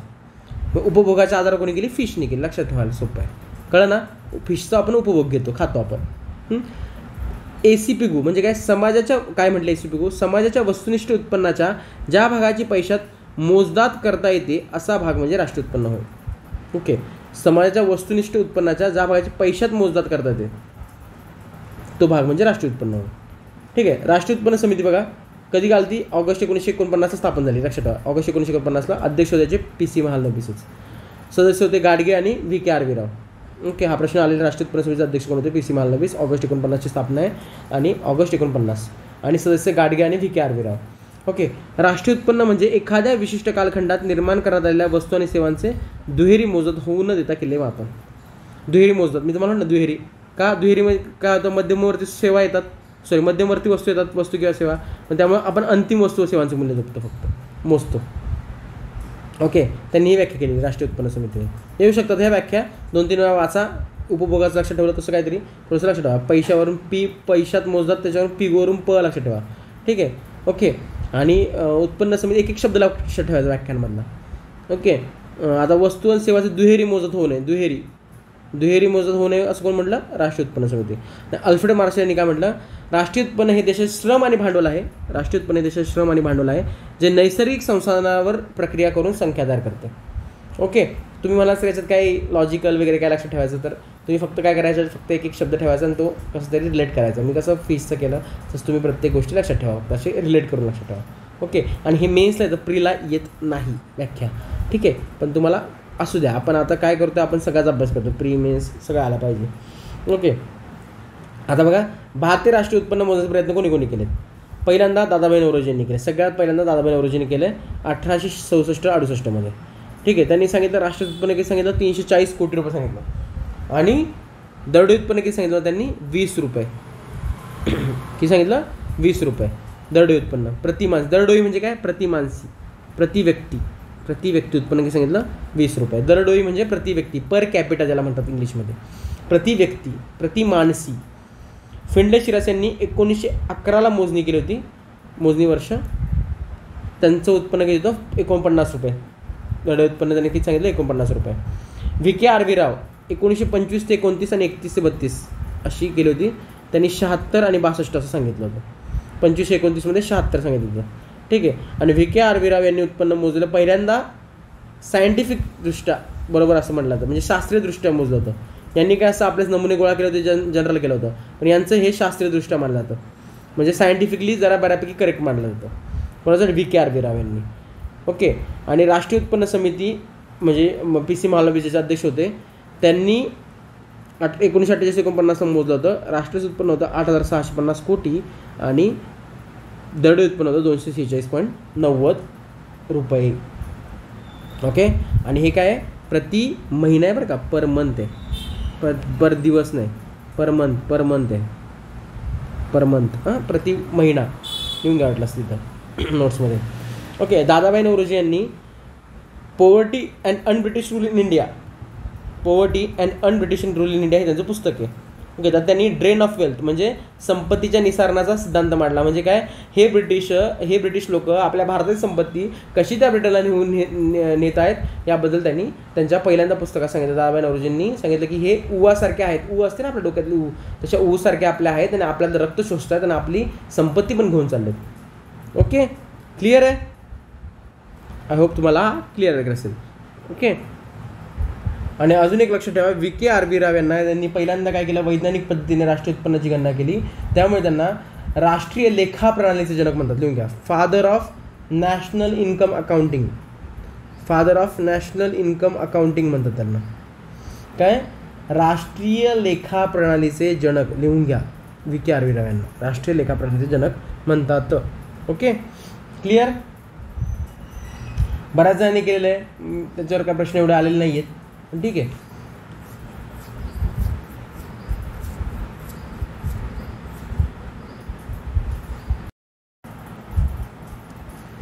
बघा आता राष्ट्रीय उत्पन्नाच्या मापन पद्धती. ठीक आहे. आता राष्ट्रीय उत्पन्न मापन करण्यासाठी राष्ट्रीय उत्पन्न काढायचं आहे तर राष्ट्रीय उत्पन्न मोजण्याच्या 3 पद्धती घेतल्या जातात, 3 पद्धती मानल्या जातात. कुठल्या? उत्पन्न पद्धत, उत्पादन पद्धत आणि खर्च पद्धत. ओके. उत्पन्न पद्धत, उत्पादन पद्धत आणि खर्च पद्धत. ठीक आहे. आता उत्पन्न म्हणजे काय? तर उत्पन्न पद्धत ही घटकांवर अवलंबून असते. घटक जे आपले 4: जमीन, भांडवल, मजूर, श्रम म्हणू शकतो, म्हणजे श्रम, उद्योजकता, हे 4 आपले घटक. या घटकांना मिळणारा जो मोबदला आहे त्याच्यावर मिळणारा किंवा घटकांना मिळणारं जे उत्पन्न आहे, इन्कम, घटकांना मिळणारं जे उत्पन्न आहे त्याच्या आधारावर काढलेली, त्याच्या आधारावर केलेली गणना राष्ट्रीय याची संपत्तीची, ती झाली राष्ट्रीय गणना राष्ट्रीय उत्पन्नाची उत्पन्न पद्धतीने. ओके. राष्ट्रीय उत्पन्न पद्धती कसं? एका आर्थिक वर्षात देशांतर्गत संस्थांनी कमवलेलं उत्पन्न आहे हे घटक किमतीला मोजले जाते, फॅक्टर कॉस्टला. तुम्हाला ना ही पद्धत अप्रत्यक्ष आहे. तृतीय क्षेत्रातील उत्पन्न मोजण्यासाठी हिचा वापर होतो. लक्षात ठेवा. तृतीय क्षेत्र म्हणजे कुठलं? प्राथमिक क्षेत्र कुठलं आपलं? कृषी. कोणा सांगितलं मी? प्राथमिक म्हणजे कुठलं? कृषी. झालं आपलं पहिल्या लेक्चरमध्ये. द्वितीय म्हणजे कुठलं? उद्योग. आणि तृतीय क्षेत्र म्हणजे कुठलं? सेवा. सेवा क्षेत्रातील उत्पन्न मोजण्यासाठीचा वापर केला जातो. कुठल्याचा? तर उत्पन्न पद्धतीचा. ओके. म्हणजे काय? उत्पन्न पद्धती म्हणजे काय? ही पद्धत घटकांच्या मालकांना प्राप्त होणाऱ्या घटक उत्पन्नाच्या आधारावर केली जाते. घटकाच्या किंवा असं लक्षात ठेवू, घटकांच्या मालकांना लिहून गाठलं तर मालकांना प्राप्त होणाऱ्या घटक उत्पन्नावर आधारित आहे. थोडक्यात कळलं? ओके. म्हणजे याला काय म्हणणार आपण? GDP ॲट फॅक्टर कॉस्ट लिहून घ्यायचं. GDP at factor cost, GNP at factor cost, NDP at factor cost आणि NNP ॲट फॅक्टर कॉस्ट. आता GDP म्हणजे काय? Gross domestic product factor cost. GDP at factor कॉस्टला काय म्हणतात? GDI. तुम्हाला म्हटलं फॅक्टर कॉस्टला काय म्हणतात? इन्कम म्हणतात. GNIला कारण की इन्कम पद्धतीने काढतो ना. फॅक्टर कॉस्टला काढलेलं कुठलं असतं? इन्कम असतं. GNP ॲट फॅक्टर कॉस्टला काय म्हणतात? GNI. आय का कळलं ना? इन्कम पद्धतीने काढतो म्हणून. फॅक्टर कॉस्ट इन्कम पद्धतीने फक्त घटक किमतीला काढला तर. NDP ॲट फॅक्टर कॉस्ट काय म्हणतात? NDI, net domestic product. NDP कसं काढला तर? GDP मधून घसारा वजा केला तर. आणि NNP कसं काढलं तर? GNP मधून घसारा वजा केला तर काय? NNI. ओके. हे झालं उत्पन्न पद्धतीने. आता उत्पादन पद्धत. उत्पादन पद्धत म्हणजे या पद्धतीत राष्ट्रीय उत्पन्न हे उत्पादन संस्थांच्या मूल्यवर्धित यांची बेरीज करून काढले जाते. मूल्यवर्धित यांची. ओके. उत्पादन पद्धतीने काढलेलं राष्ट्रीय उत्पन्न हे बाजारभावाला मोजलेलं असतं. हे कुठं असतं? हे घटक किमतीला मोजलं जातं. हे बाजार म्हणजे मार्केट प्राईस आहे, MP.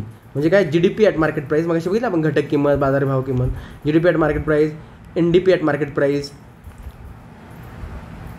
GNP at market price आणि NNP at market price.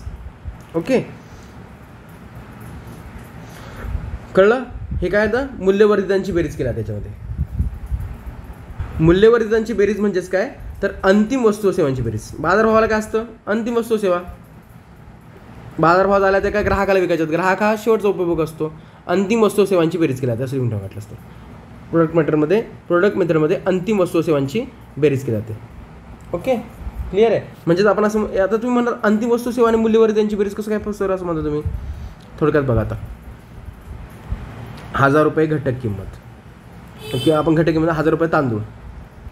Okay, 200 रुपये त्यात ॲड केले, 1200 रुपयाला बिर्याणी विकली. हे तुम्ही 1200 रुपये पकडा किंवा 1000 प्लस हे मूल्यवर्धित पकडा, 1200 रुपये झालं. अंतिम वस्तू सेवा 1200 झालं आणि 1000 रुपये हे मध्यवर्ती शेतकऱ्यापासून याला विकला 1000 रुपयाला.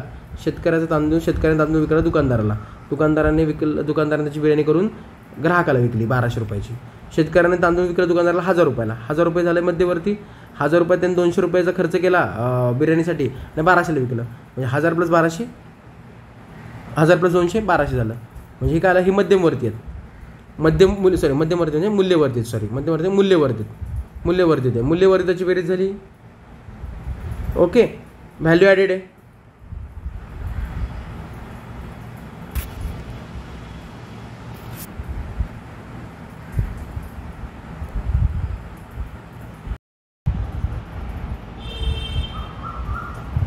बघा, आपण नॉमिनल GDP आणि रिअल GDP इथे आलो होतो ह्या टॉपिकवर. आता नॉमिनल GDP आणि रिअल GDP, ज्याला मौद्रिक, नॉमिनल म्हणजे मौद्रिक GDP, नॉमिनल म्हणजे मौद्रिक आणि रिअल म्हणजे वास्तव GDP, याला मराठीत असं म्हणतो वास्तव GDP. ओके, आता मौद्रिक GDP म्हणजे काय यासाठी आपण आधी 2 ते 3 संकल्पना बघूया. चालू किंमत, स्थिर किंमत आणि आधारभूत वर्ष, ह्या 3 संकल्पना बघायच्या आपल्याला. चालू किंमत, स्थिर किंमत आणि आधारभूत वर्ष. ओके, त्याच्याकडे परत नंतर जाऊ आपण. चालू किंमत म्हणजे काय बघा. चालू किंमत म्हणजे काय? कोणत्याही वर्षातील त्या वस्तूची प्रचलित किंमत. थोडक्यात 2024 तेलाची किंमत 250 रुपये आहे, ती त्या वर्षाची त्या तेलाची किंमत, ती झाली चालू किंमत. कळलं? म्हणजे बघा 2024 शेंगदाणा तेल आपण जे खातो त्याची किंमत 250 रुपये लिटर आहे, तर ती त्या तेलाची त्या वर्षाची चालू किंमत. ओके, कळलं? करंट प्राईस, याला इंग्लिशमध्ये आपण म्हणतो करंट प्राईस. सोपं आहे. आता ह्या चालू किमतीवरून जो GDP काढला जातो, नीट आहे का? या चालू किमतीवरून जो GDP काढला जातो, नीट बघा, इथे लिहून घ्या तुम्ही, त्याला म्हणतात मौद्रिक GDP म्हणजेच नॉमिनल GDP. तुम्ही लिहून घेऊ शकता तुमच्याच्यात, मी फक्त हे रफमध्ये लिहिलेलं आहे, तुम्ही हे उदाहरण वगैरे लिहून घेऊ शकता. नॉमिनल GDP मौद्रिक GDP म्हणतात. म्हणजे काय? जो चालू किमतींना काढला जातो त्याला म्हणतात, चालू किमतींना काढलेल्या GDPला म्हणतात मौद्रिक GDP, नॉमिनल GDP. ओके, पहिली गोष्ट काय सांगितलं मी तुम्हाला? चालू किंमत. चालू किंमत म्हणजे काय? वस्तूची त्या वस्तूची त्या वर्षातील किंमत. ओके, त्या वर्षाची ती किंमत असेल ती चालू किंमत असेल, आणि त्या वर्षाच्या त्या चालू किमतीला काढलेला GDP असतो तो नॉमिनल GDP असतो, त्यालाच मौद्रिक GDP म्हणतात. ओके, आता स्थिर किंमत म्हणजे काय? दुसरा कन्सेप्ट बघा. स्थिर किंमत म्हणजे काय? आधारभूत वर्षाच्या किमतींना स्थिर किंमत असे म्हणतात. आता आधारभूत वर्ष म्हणजे कोणतं वर्ष? आधारभूत वर्ष म्हणजे असं वर्ष ज्या वर्षी महागाई किंवा किमतीमध्ये जास्त चढ उतार नसतो. किमतीच्या दृष्टीने किंवा महागाईच्या दृष्टीने ते वर्ष सामान्य असतं. म्हणजे थोडक्यात बघा, समजा 2021, 2022, 2023, 2024, 2025, ठीक आहे, तेलाची किंमत 50, 60, 80, 110, 120 झाली, तर हे काय किमतीच्या दृष्टीने कुठलं सामान्य 50 रुपये. म्हणजे 2021 हे आधारभूत वर्ष 50 मानलं जाणार. 50 रुपये हे त्या स्थिर किंमत आहे. 2021 हे वर्ष आधारभूत वर्ष मानलं जाणार. ओके, कळालं का? म्हणजे आधारभूत वर्ष म्हणजे असं वर्ष जे किमतीच्या दृष्टीने एक सामान्य वर्ष असते, म्हणजे ज्याच्यात चढ उतार जास्त झालेले नसते. ओके, आणि त्या आधारभूत वर्षाचा किंमत निर्देशांक नेहमी 100 असतो. तर किंमत निर्देशांक काय असतो तुम्हाला मी पुढे सांगतो, आता तुम्ही फक्त एवढं लक्षात ठेवा. ओके, तुम्हाला आधारभूत वर्ष कळालं? आधारभूत वर्ष म्हणजे अशी वर्ष लिहून घ्या वाटलंच तर ज्याच्यामध्ये किमतीचा चढउतार जास्त असत नाही. ओके, स्थिर असतात किमती, ठीक आहे, म्हणून त्याला स्थिर किंमत म्हणतात. आता बघा, तुम्हाला मी उदाहरण देतो. 2021 समजा 2021 आपण असं समजू की फक्त देशामध्ये फॅनच उत्पादन होतं आणि फॅनवर GDP ठरतो आहे, असं फक्त आपण उदाहरणाखातील घेतलं आहे फक्त. ओके, मग बघा 2021 100 फॅनचं उत्पादन केलं आपण. किती? 100 फॅनचं उत्पादन केलं. प्रत्येक फॅनची किंमत होती 50 रुपये. तर 2021चा GDP नॉमिनल GDP असणार आहे तो, कारण की त्या वर्षाच्या चालू किमतीचा GDP किती झाला 100 × 50 5,000 रुपये झाला, बरोबर ना. 100 × 50 5,000 रुपये GDP झाला. क्लिअर. 21चा. 22ला काय केलं तुम्ही 110 फॅनचं उत्पादन केलं, मात्र फॅनची किंमत 70 रुपये झाली. किती झाली 70 रुपये. मग 2022चा नॉमिनल GDP 2022च्या वर्षाचा नॉमिनल GDP किती झाला 110 × 70 किती झाला 7,700 रुपये. ओके. मात्र प्रत्यक्ष 2021नुसार किती पाहिजे होता 110 फॅनचा 110 × 50 5,500 पाहिजे होता. मग 50 का तर 50 रुपये 21ला 50 रुपये फॅनची किंमत होती, त्यानुसार काढला तर किती पाहिजे होता 5,500 रुपये पाहिजे होता 22चा. 23ला काय केलं तुम्ही 120 फॅनचं उत्पादन केलं, प्रत्येक फॅनची किंमत समजा 90 रुपये झाली. तर 2023चा नॉमिनल GDP काय येणार 120 × 90 म्हणजे 10,800 रुपये येणार. पण मग 21ची किंमत किती आहे 50 आहे. मग 120 फॅनची 50 रुपयाने किती किंमत आली पाहिजे 60,000 रुपये आली 6,000 रुपये आली पाहिजे. आली किती 10,800 रुपये. म्हणजे आपण काय केलं 2021ला आधारभूत वर्ष मांडलं, कारण की त्यावेळी किमतींमध्ये जास्त चढ उतार नव्हता. मग त्यानुसार काढलेल्या GDPला रिअल GDP म्हणतात. ओके. कळलं का. म्हणजे काय तर नॉमिनल GDP म्हणजे काय चालू किमतींना मोजलेल्या राष्ट्रीय उत्पन्नाला नॉमिनल GDP म्हणतात, आणि आधारभूत वर्ष मानून नव्याने मांडलेल्या किमतींना स्थिर किमती म्हणतात, आणि स्थिर किमतीला मोजलेल्या राष्ट्रीय उत्पन्नाला रिअल GDP म्हणतात. कळलं का. फरक कळला. म्हणजे काय नॉमिनल GDP म्हणजे काय थोडक्यात असं लक्षात ठेवा. नॉमिनल GDP म्हणजे चालू किमती काढलेल्या GDP, आणि चालू किंमत म्हणजे काय त्या वस्तूची त्या वर्षाची प्रचलित किंमत, आणि स्थिर किंमत म्हणजे काय तर आधारभूत वर्ष मानून त्या वर्षाची त्या वस्तूची काढलेली किंमत. ओके. क्लिअर आहे. तुम्हाला हे उदाहरण कळलं आहे. हे उदाहरण प्रत्येकाने लिहून घ्या. ओके. लेक्चरमध्ये थांबून वाटलंच तर हे सगळे उदाहरण लिहून घ्या, मी तुम्हाला क्लिअर होईल. कळलं. पुन्हा एकदा सांगतो बघा. 21मध्ये तुम्ही 100 फॅनचं उत्पादन केले, प्रत्येक फॅनची किंमत तेव्हा 50 रुपये होती, तर 2021चा नॉमिनल GDP झाला 5,000 रुपये. 22चं तुम्ही 110 फॅन उत्पादन केलं तेव्हा 70 रुपये झाली किंमत, तेव्हा 22चा नॉमिनल GDP झाला 7,700 रुपये. पण 21च्या नुसार किती व्हायला पाहिजे तो 5,500 रुपये व्हायला पाहिजे होता. 110 × 50 5,500 व्हायला पाहिजे होता ना, पण झाला किती 7,700. ठीक आहे. 23ला काय केलं तुम्ही 120 फॅन उत्पादन केलं, प्रत्येक फॅनची किंमत 90 रुपये. 2023चा नॉमिनल GDP किती झाला 120 × 90 10,800 रुपये. मात्र 21नुसार किती व्हायला पाहिजे तो 6,000 रुपये. कळलं का. किती झाला पाहता 6,000 रुपये. किती झाला तो 10,800 रुपये. म्हणजे बघा 50 रुपये आपण हे काय केलं हे 2021ला काय केलं आपण आधारभूत वर्ष मानलं, कारण की त्या वर्षी त्या किमती स्थिर होत्या, म्हणजे त्या तुलनेने कमी होत्या किंवा चढ उतार जास्त नव्हता. हे उदाहरणाखाली तुम्ही लिहून घ्या, तुम्हाला कळेल. ओके. चालू किमतीमध्ये किंवा नॉमिनल पद्धतीमध्ये एक मोठी त्रुटी असते, ती म्हणजे महागाईची त्रुटी. कुठली त्रुटी राहते ती म्हणजे महागाईची एक त्रुटी असते, ती म्हणजे महागाईची. म्हणजे काय बा किती महागाई वाढली हे कळत नाही नॉमिनल GDPमध्ये चालू किमतीमध्ये. ही त्रुटी दूर करण्यासाठी आपण आधारभूत वर्ष विचारात घेतो. आधारभूत वर्ष. ठीक आहे. म्हणजे आधारभूत वर्षाला आपण स्थिर किंमत समजतो, आधारभूत वर्षाच्या किमतीला स्थिर किमती समजतो, त्या किमतीला काढलेल्या GDPला आपण रिअल GDP म्हणतो. ओके. आधारभूत वर्ष ते चालू वर्षातील महागाई निर्देशांकातील बदलांच्या गुणकास GDP डिफ्लेटर म्हणतात. हे लक्षात ठेवा. GDP डिफ्लेटर म्हणजे काय बघा. GDP deflator is equal to nominal GDP upon real GDP × 100. म्हणजे काय किती बदल झाला आहे महागाईमध्ये. ओके. थोडक्यात बघा आपण मी तुम्हाला 2022चं आणि 21चं उदाहरण घेऊ आपण. समजा ठीक आहे हेच उदाहरण घेऊ. 2022ला आपण 100 फॅन केले, समजा आपण 100चं उदाहरण घेऊ. 100 फॅनचे 70 रुपयाने 7,000 रुपये झाले. किती 100 फॅनचे 70 रुपयाने 7,000 रुपये झाले त्या वर्षीचा. पण 50 रुपयाने किती होतील 5,000 रुपये होतील 100 फॅनचे. GDP डिफ्लेटर किती झाला 140. म्हणजे किती महागाई वाढली बघा.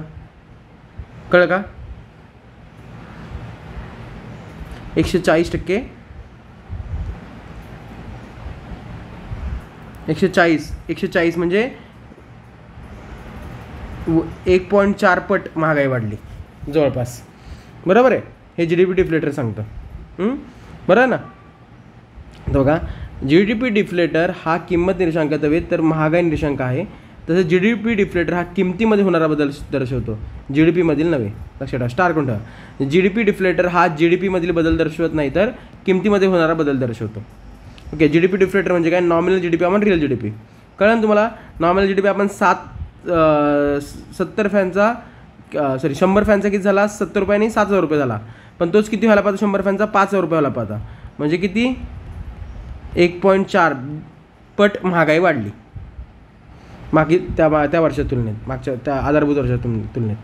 आणि स्थिर बाजार किमतीला GVA म्हणजे GDP होय, स्थिर बाजार किमतीला GVA at constant market price. ठीक आहे, ओके. हे एवढं लक्षात ठेवा फक्त, GDP डिफ्लेटर. आता बघा GDP मोजण्याची पद्धत कशी होती हे तुम्हाला काय, हे नाही GVA at constant market price म्हणजे काय सांगतो तुम्हाला मी आता. ओके, आता बघा GDP मोजण्याची नवीन पद्धत. प्रधान GDP, हेडलाईन GDP असतो एक, हेडलाईन GDP, आणि एक सेक्टरल GDP, त्याला क्षेत्रीय GDP म्हणतो. यापूर्वी तो कसा असायचा प्रधान GDP, GVA at constant factor price. आधी काय कशाला मोजायचा, घटक किमतीला मोजला जायचा. कशाला, लक्षात ठेवा, GDP आधी घटक किमतीला मोजला जायचा. ठीक आहे, जानेवारी 2015 पासून तो मार्केट प्राईसला मोजला तो. कळालं का. आधी कशाला मोजायचा, घटक किमतीला. मी म्हटलं GDP कसा आधी कशाला मोजलायचा, म्हणजे GDP ॲट फॅक्टर कॉस्ट मोजला जायचा. तो आता काय मोजला, तो मार्केट प्राईसला मोजला 2015 पासून. त्याचा परिणाम काय आला, भारताचा GDP जास्त भरला गेला. आधारभूत वर्ष यापूर्वी 2004-05 होता, आता 11-12 आहे. ठीक आहे, आकडे सुधारले. क्षेत्रीय GDP, हे सेक्टरल GDP आधी GVA at constant factor price होता, तो आता बेसिक प्राईजवर आला. मी तुम्हाला सांगितलं ना, घकी, मुकी आणि बाकी, घटक किंमत, मूळ किंमत, बाजार किंमत. बघा प्रधान GDP घटक किमतीवरून डायरेक्ट बाजार किमतीवर गेला, आणि क्षेत्रीय GDP घटक किमतीवरून मूळ किमतीवर गेला. बेसिक प्राईस, मूळ किंमत बेसिक प्राईस. ओके, तुम्ही हे लक्षात ठेवलं तरी चालेल, हे काय विचारणार नाही क्षेत्रीय GDPचं. फक्त लक्षात ठेवा, प्रधान GDP आधी कसा होता, फॅक्टर प्राईजला होता, GVA at constant factor price, आता GVA ॲट मार्केट प्राईजला आहे. नॉमिनल GDP पेक्षा रिअल GDP अर्थव्यवस्थेचे खरे उत्पन्न दर्शवते. यासाठी आधारभूत वर्ष महत्त्वाचे असते. भारतात आर्थिक वर्ष 1 एप्रिल ते 31 मार्च असल्यामुळे GDPचे मोजणीचे वर्ष 23-24, 24-25 असे दर्शवले जाते. आत्तापर्यंतचे आधारभूत वर्ष कुठले कुठले बघा. सगळ्यात पहिल्यांदा 48-49, नंतर 60-61, 70-71, 80-81, 83-94, 99-2000, 4-5, 4-5ची शिफारस कोणी केली होती, अभिजित सेनगुप्ता समितीने केली होती. आणि 11-12ची के सुंदरम समितीने केली होती. ओके, 11-12 कधी लागू झालं 2015 पासून. 4-5 कधी लागू झालं 2010 पासून झालं. ओके, आतापर्यंत 8 आधारभूत वर्ष झालेली आहेत. ओके, आय होप तुम्हाला इथपर्यंत कळालं असेल नॉमिनल GDP, रिअल GDP म्हणजे काय. एकदम सोपं आहे.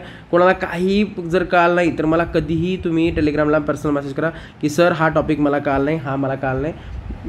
कधी बिंदास मी तुम्हाला त्याचा रिप्लाय देईन. Okay, GNP gross national product आपण ऑलरेडी झालं. GDP GNP सांगितलं तुम्हाला मी फरक, तरी सांगतो. NP नॅशनल प्रोडक्ट म्हणजे काय लक्षात ठेवायचं तुम्हाला सांगितलं मी. नागरिक, नॅशनल का नागरिक, एन नॅशनल का नागरिक लक्षात ठेवायचं. नागरिक किंवा निवासी. देशांतर्गत ऐवजी राष्ट्रीय हा शब्द इथं वापरला आहे. देशाच्या नागरिकांनी कमवले उत्पन्न यात अभिप्रेत आहे. मग तो कुठेही असो, जगाच्या अंटार्क्टिका, आर्टिकच्या कुठल्याही कोणात असतो, काही स्पेसमध्ये असो, जगाच्या बाहेर युनिव्हर्समध्ये कुठे असो, तो भारताचा नागरिक आहे ना, त्यांनी कुठेही कमवले उत्पन्न असो, ते झालं नॅशनल प्रोडक्टमध्ये. ओके, GNP खाली सूत्राने मोजता येतो. GNP = GDP plus export minus import. Okay, export म्हणजे काय, स्वकीयांनी परदेशात कमवलं उत्पन्न, बरोबर आहे. स्वकीय म्हणजे देश आपल्या देशाचे आहे ते. आणि इम्पोर्ट म्हणजे काय, परकीयांनी देशात कमवलं उत्पन्न. आपल्या देशात येऊन परकीयांनी पैसे कमवले तर ते आपल्याला वजा करावे लागतील, बरोबर आहे ना. म्हणजे थोडक्यात मी तुम्हाला सांगतो, एक उदाहरण घेऊ आपण आता. GNP काढायचं आहे. तुम्ही देशांतर्गत उत्पन्न काढला, GDP भारताचा GDP काढला, देशांतर्गत कसं काढायचं तुम्हाला माहिती आहे. मी सांगितलं डोमेस्टिक फॅक्टरी इन्कम कशी काढायची. डोमेस्टिक वरती बघितलं आपण काय काय त्यात, भारताचं भौगोलिक क्षेत्र अधिक भारताचे परदेशातील दूतावास आणि वजा परदेशातील भारताचे दूतावास, तो झाला GDP. ओके, प्लस समजा आता मी असं पकडतो की भारताचा तसा GDP निघाला, असं समजा आपण भारताचा GDP निघाला तर 100 रुपये.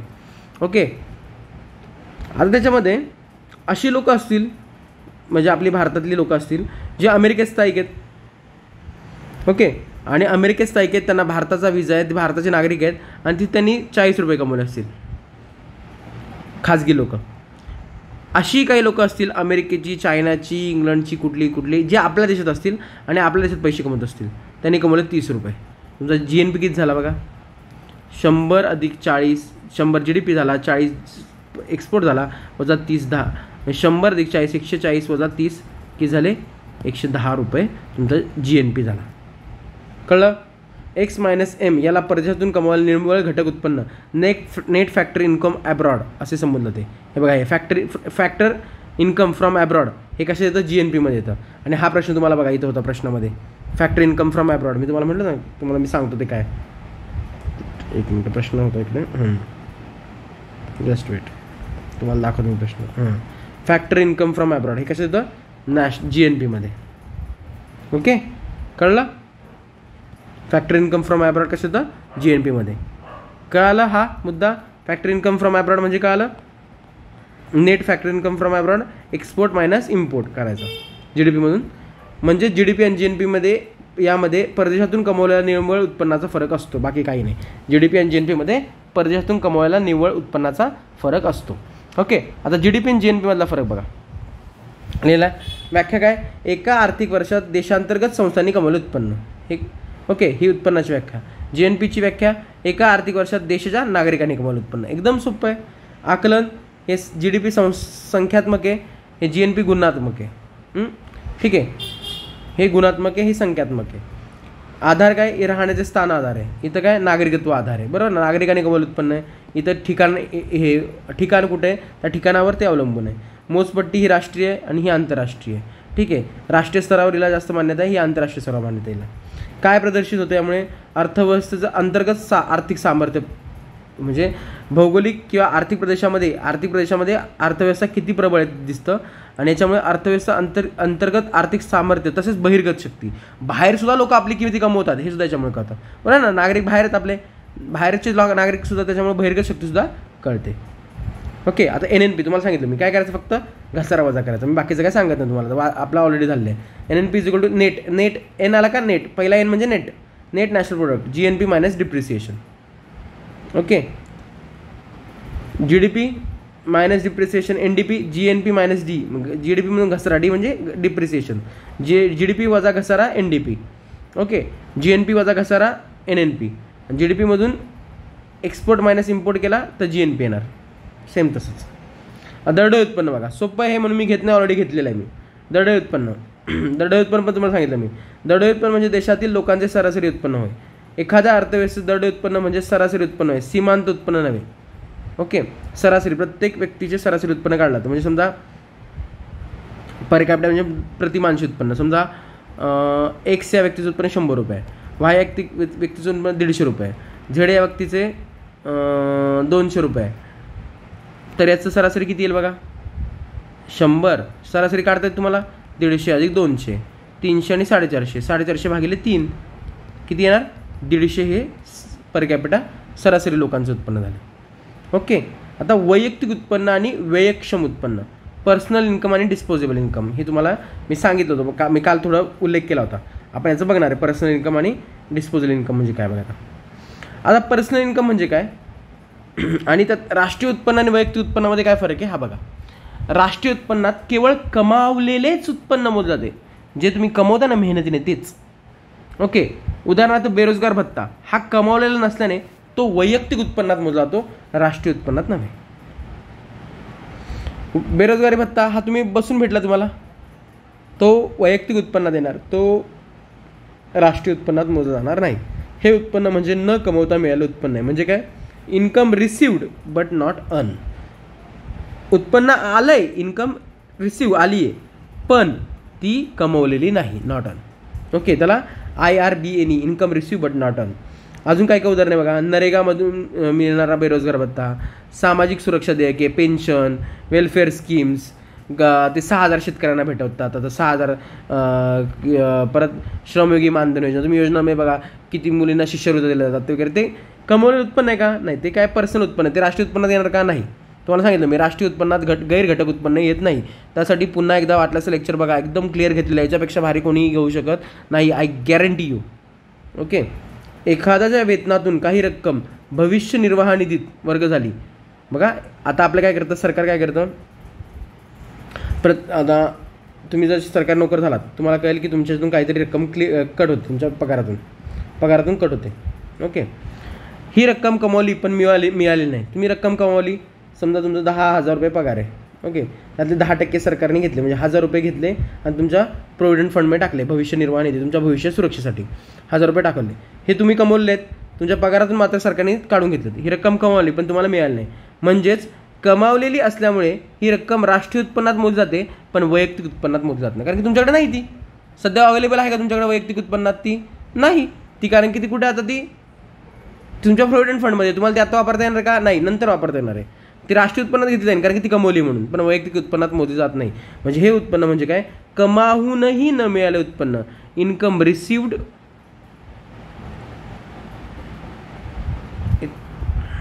इथं थोडीशी चुकलं, इन्कम अर्न्ड असेल, सॉरी इथं चुकल्यावर का, income earn but not received असे करा, चुकलं जरा. इन्कम अर्न बट IEBRE करा. इन्कम अर्न, इन्कम कमावली बट नॉट रिसिव्ह आली नाही आहे. ओके, म्हणजे काय? कमावूनही न मिळाले उत्पन्न. हे जरा इथं चेंज करून घ्या तुमच्या नोट्समध्ये प्लीज.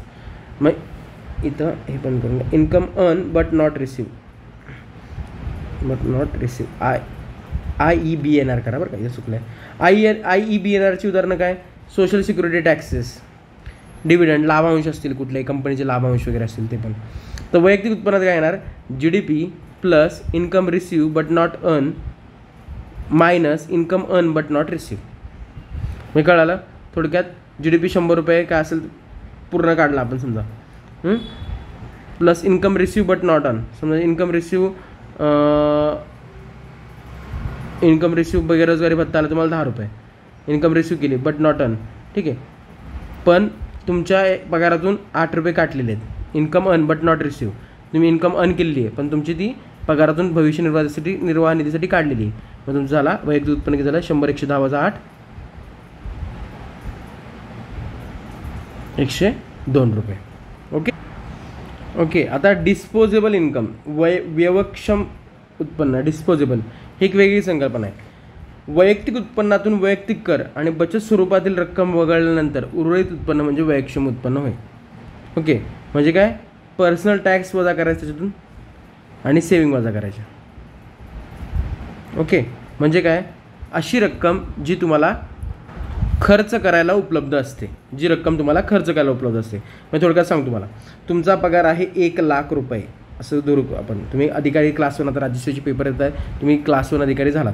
1 लाख रुपये तुमचं इन्कम आहे, पगार आहे, 1 लाख रुपये, ठीक आहे. त्यात समजा इथं पर्सनल इन्कम 1 लाख रुपये, 1 लाख इथं घेतलं वजा, तुम्ही आता त्याच्यावर कर भरताय. समजा आपण पकडू 10,000 रुपये कर भरताय, आणि तुम्ही काय तुमच्या मुलांसाठी सेविंग करताय, तुमची मुलं शाळेला आहेत त्यांच्यासाठी सेविंग करताय, घरगुती सेविंग करताय, तुमची LIC पॉलिसी चालू आहे समजा, असं चालू आहे. 25,000 रुपये तुमची सगळी चालू आहे, 25,000 रुपये घरादाराला सगळे लागतात तुम्हाला. ओके, टॅक्स वगैरे 25,000 प्लस 10,000 किती झाले? 35,000 रुपये. 1 लाखामधून 35,000 रुपये गेले किती झाले? 1 लाख वजा 35,000 रुपये किती झाले? 65,000 रुपये राहिले. 65,000 रुपये हा तुमचा डिस्पोजेबल इन्कम झाला. म्हणजे तुम्हाला खर्च करण्याजोगा, व्यवक्षम, व्यय म्हणजे खर्च करायला अवेलेबल असलेला पैसा. ओके, म्हणजे disposable income is equal to personal income minus personal tax plus savings. आता बघा, PPP, पर्चेसिंग पॉवर पॅरिटी, क्रयक शक्ती समानता म्हणजे काय? आता सोपं एकदम, काही अवघड नाही. क्रयशक्ती समानता, ठीक आहे. याच्यात बघा, ही संकल्पना कोणी मांडली होती? कार्ल गुस्ताव कॅसेल यांनी, जे स्वीडनचे होते त्यांनी मांडली होती. आपण बघा दरवेळी ऐकतो भारत GDPमध्ये ह्या स्थानावर आहे, PPPनुसार भारताचं स्थान वरती आहे, ठीक आहे. पण PPP म्हणजे काय? खरेदी करण्याची क्षमता, त्या चलनाची खरेदी करण्याची क्षमता म्हणजे PPP, ठीक आहे. बघा आता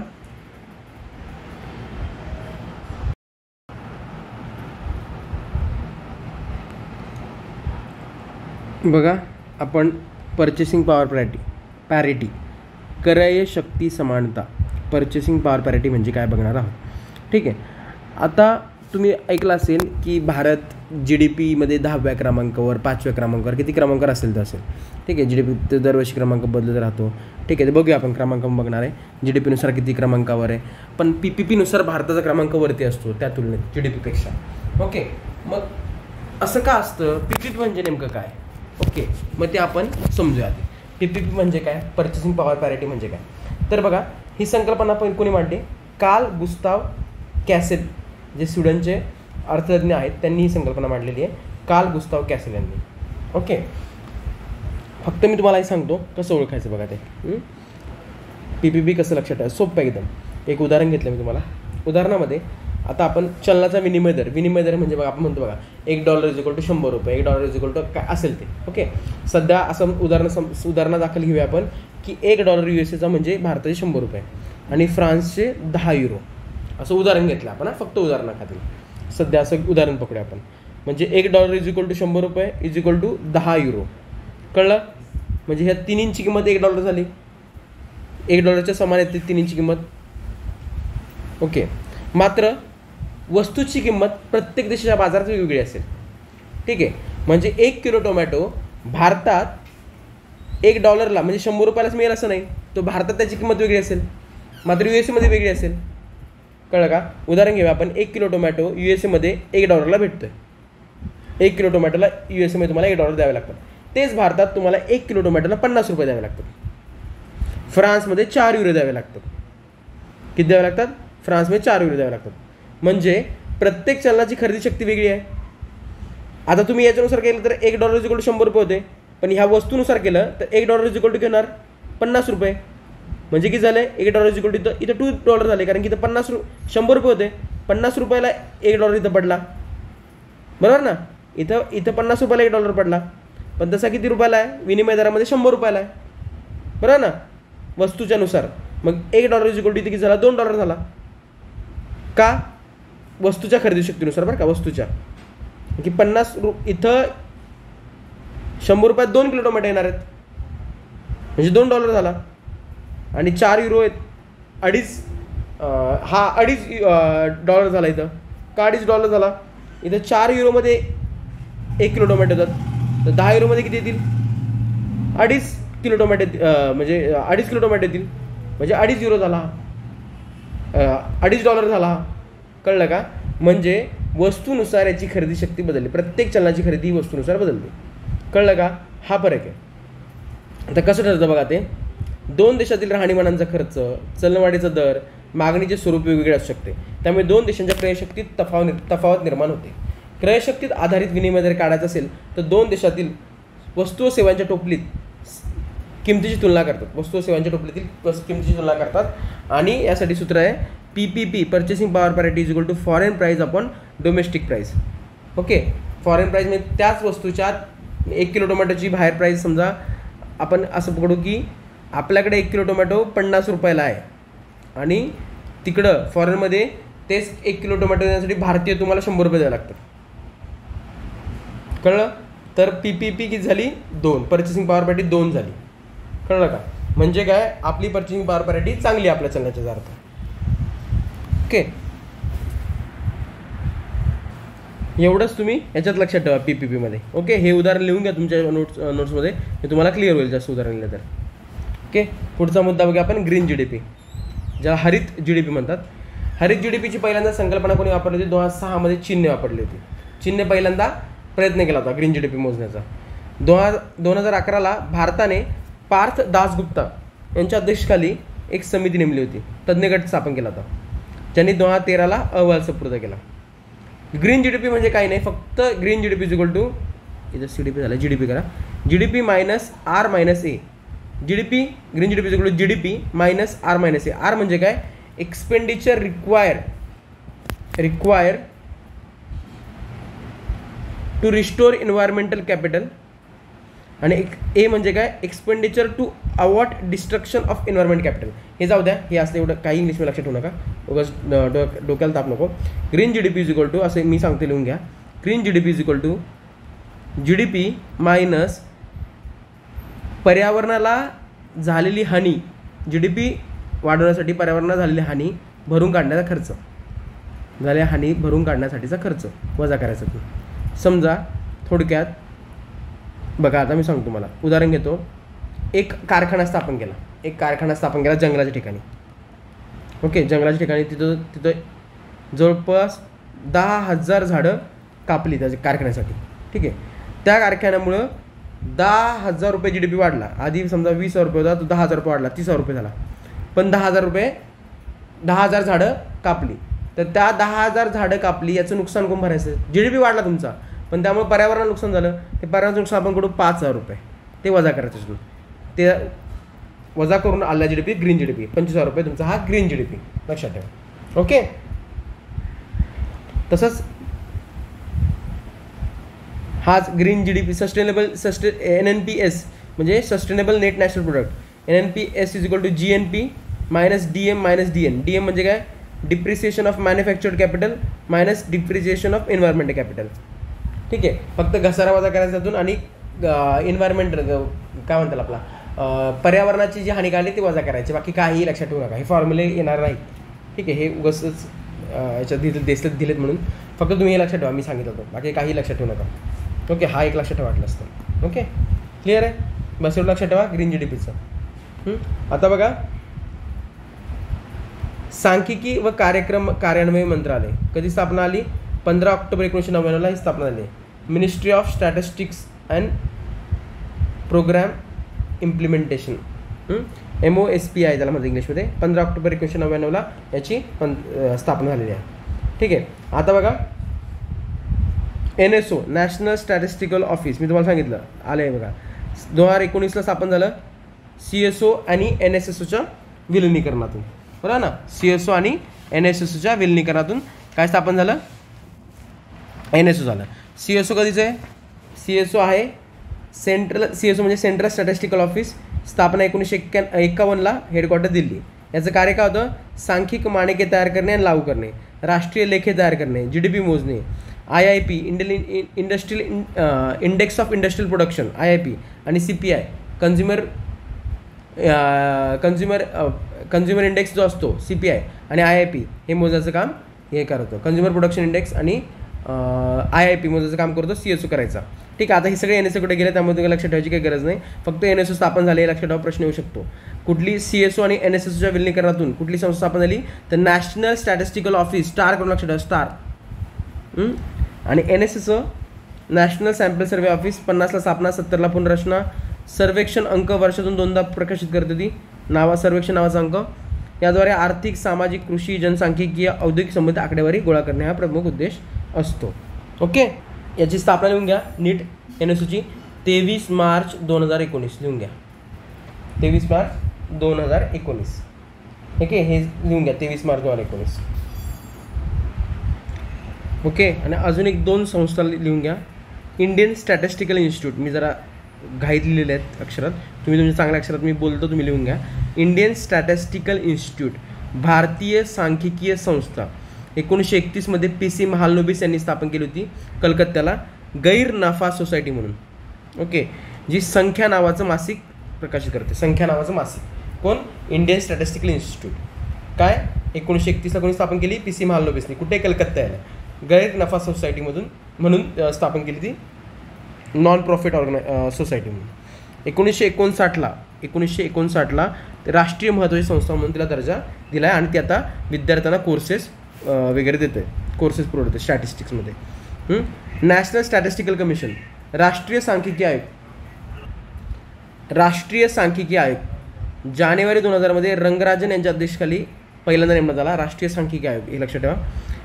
सांख्यिकी व्यवस्थेचं परीक्षण करण्यासाठी. सांख्यिकी व्यवस्था जी आहे स्टॅटिस्टिकल, जे आपलं स्टॅट्स गोळा करतो, म्हणजे आपण आकडेवारी जे गोळा करतो, आकडेवारी गोळा करताना काय त्रुटी येतात वगैरे त्याचं परीक्षण करण्यासाठी ही स्थापन केली होती आयोग. त्यांनी अहवाल दिला 2001मध्ये. ते म्हटले की कायमस्वरूपी एक आयोग स्थापन करा. असा एक आयोग कायमस्वरूपी स्थापन करा. त्यानुसार 12 जुलै 2006ला कायमस्वरूपी पहिला आयोग स्थापन झाला तेंडुलकर यांच्या अध्यक्षतेखाली. सुरेश तेंडुलकर यांच्या अध्यक्षतेखाली 12 जुलै 2006ला. हे सगळं लिहून घ्या. ओके. नोव्हेंबर 2022ला त्याचे सध्याचे अध्यक्ष आहेत राजीव लक्ष्मण करंदीकर. राजीव करंदीकर हे त्यांचे अध्यक्ष आहेत सध्याचे. ओके. अध्यक्षाचा पदावधी हा 3 वर्ष असतो. किमान वय 55 वर्ष आणि कमाल वय 70 वर्ष असेल. ओके. ह्या 2 लिहून घ्या संस्था तुम्ही. ओके. हा योग तुम्ही लिहिल्या असतील, हे लिहून घ्या. लेक्चर थांबून सगळ्यांनी पुन्हा हे तुमच्या नोट्समध्ये लिहून घ्या. ओके. आणि लेक्चर बघताना नोट्स आधी असू द्या, असं लेक्चर बघायचं नाही. ज्या गोष्टी महत्त्वाच्या त्या टिक करायचं आणि ज्या एक्स्ट्रा सांगतो त्या लिहून घ्यायच्या. ओके.